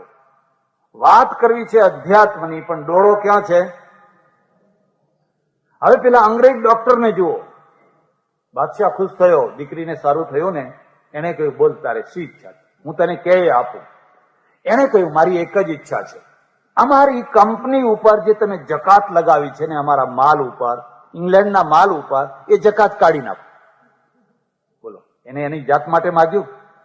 એને કોનું માગ્યું? એની પ્રજા માટે, એના દેશ માટે. એનો માલ સસ્તો પડે તો વધારે વેચાય તો એના કારીગરોને કામ મળે. હવે એને આધ્યાત્મિક પુરુષ કહેવો કે શું કહેવું? એની કેટલી ઊંચી ભાવના. એને પોતાની જાત માટે નહીં, મને સોના મોહરો આપો, મને મુગાટ આપો, મને હાર આપો, એવું નહીં. પણ અમારા ઇંગ્લેન્ડના માલ ઉપર જે તમે જકાત નાખી છે ને, એ જકાત માફ કરી દો. શાહજહાએ માફ કરી દીધી. માફ કરવાથી કોને લાભ થયો? પૂરી પ્રજાને લાભ થયો, એના દેશને લાભ થયો ને. તો એનામાં કેટલી ઊંચી રાષ્ટ્રીયતા હશે, કેટલી ઊંચી રાષ્ટ્રીય ભાવના હશે. આપણે એવા દાખલાઓ જલ્દી આપણા ત્યાં મળતા. આપણે તો એવું માગીએ કે મહારાજ મને આપવું હોય તો આપજો, ના આપવું હોય તો કઈ નહીં, પણ પેલા ગામમાં મારો દુશ્મન છે ને એનું માથું કાપી નાખો ને બસ. એટલે મારી છાતી ઠંડી, મારી આંખો ઠંડી. પ્રજા કેમ ઊંચી ના? એટલે અહીંયા ઈસ્ટ ઇન્ડિયા કંપનીના પગ જામ્યા, અને એની ભારતીય સમાજ ઉપર બહુ મોટી અસર થઈ. તમને ખબર હશે, હમણાં ઇઝરાયલના થોડાક માણસોને કાશ્મીરમાં પકડવામાં આવ્યા નહીં? પેલી જે બોટ છે ને દલ સરોવરમાં, એમાં ઉતરેલા, રાત્રે જઈને ઘેરી લીધા અને એમને પકડી લીધા. 5-6 હતા. પેલા બંદૂક વાળા, આ તો બંદૂક વિનાના, અને હાથ બાથ બાંધી દીધા. હવે બીજી જગ્યાએ લઈ જવાના. તો હવે બીજા સામાન્ય માણસો હોય તો એ તો રોડવા જ કૂટવા જ લાગે ને, એકદમ થથરી જાય ને, હવે શું થશે, હવે શું થશે, જાત જાતની બાધાઓ માનવા લાગે ને, હે બાપા ને, હે કાકા ને, હે ફલાણા ને, હે ફલાણા, જેટલા યાદ આવે એટલા. આ 5-6 જે હતા ઇઝરાયેલીઓ, એમાંના એક માણસે હિંમત કરીને, જોર કરીને હાથ છોડી નાખ્યો. હાથ છોડી નાખીને, હવે એ જાણતો તો કૂતરાના મોતે તો મરવાનું જ છે, આ લોકો પકડીને લઈ જશે તો અમને ગોંધી રાખશે ને પછી કૂતરાના મોતે મારશે, એના કરતા મર્દના મોતે મરવું શું ખોટું છે. જમે એમ કરીને દોરડું છોડી કાઢ્યું, અને જરાક પેલો ગફલતમાં રહ્યો ને માર્યો વાઘની માફક કૂદકોને. એટલે પેલાના હાથમાં જે બંદૂક હતી, મશીન ગન હતું ને, મશીન ગન પડાવી લીધું. મશીન ગન પડાવી લીધું એટલે સામે કરી દીધું, ફટ. બસ એમાંથી ભાગી છૂટ્યા. એક સિવાયના બાકીના બધા ભાગી છૂટ્યા. એક જે ભાગ્યો એને પાછો પકડીને બીજાને આપી દીધો. પણ એના કારણે એમાંથી 5 જણા બચી ગયા, એક મરી ગયો. તો હવે આ 5માં કઈ શક્તિ છે? જીવની, જીજીવિષા છે. જો એણે આ સાહસ ના કર્યું હોત તો 6 મરવાના હતા, ઊંડી હાલતમાં મરવાના હતા. એટલે આ કહે છે અમે જીજીવિષા વાળા બનીએ, મર્દાના બનીએ. એટલે જિજ્ઞાસુના ઉપર એક ત્રીજી પ્રજા છે. ગમે તેવી આપત્તિમાં, ગમે તેવી વિપત્તિમાં, ગમે તેવા ભૂંડામાં ભૂંડા સમયમાં પણ એની અંદર જીજીવિષુપણું રહે છે. એટલે જીજીવિષે છતમ સમા, અમે 100 વર્ષ સુધી જીજીવિષુ પ્રજા બની અને જીવીએ. અમારે મર્દા નથી થવું. रंग दे बसंती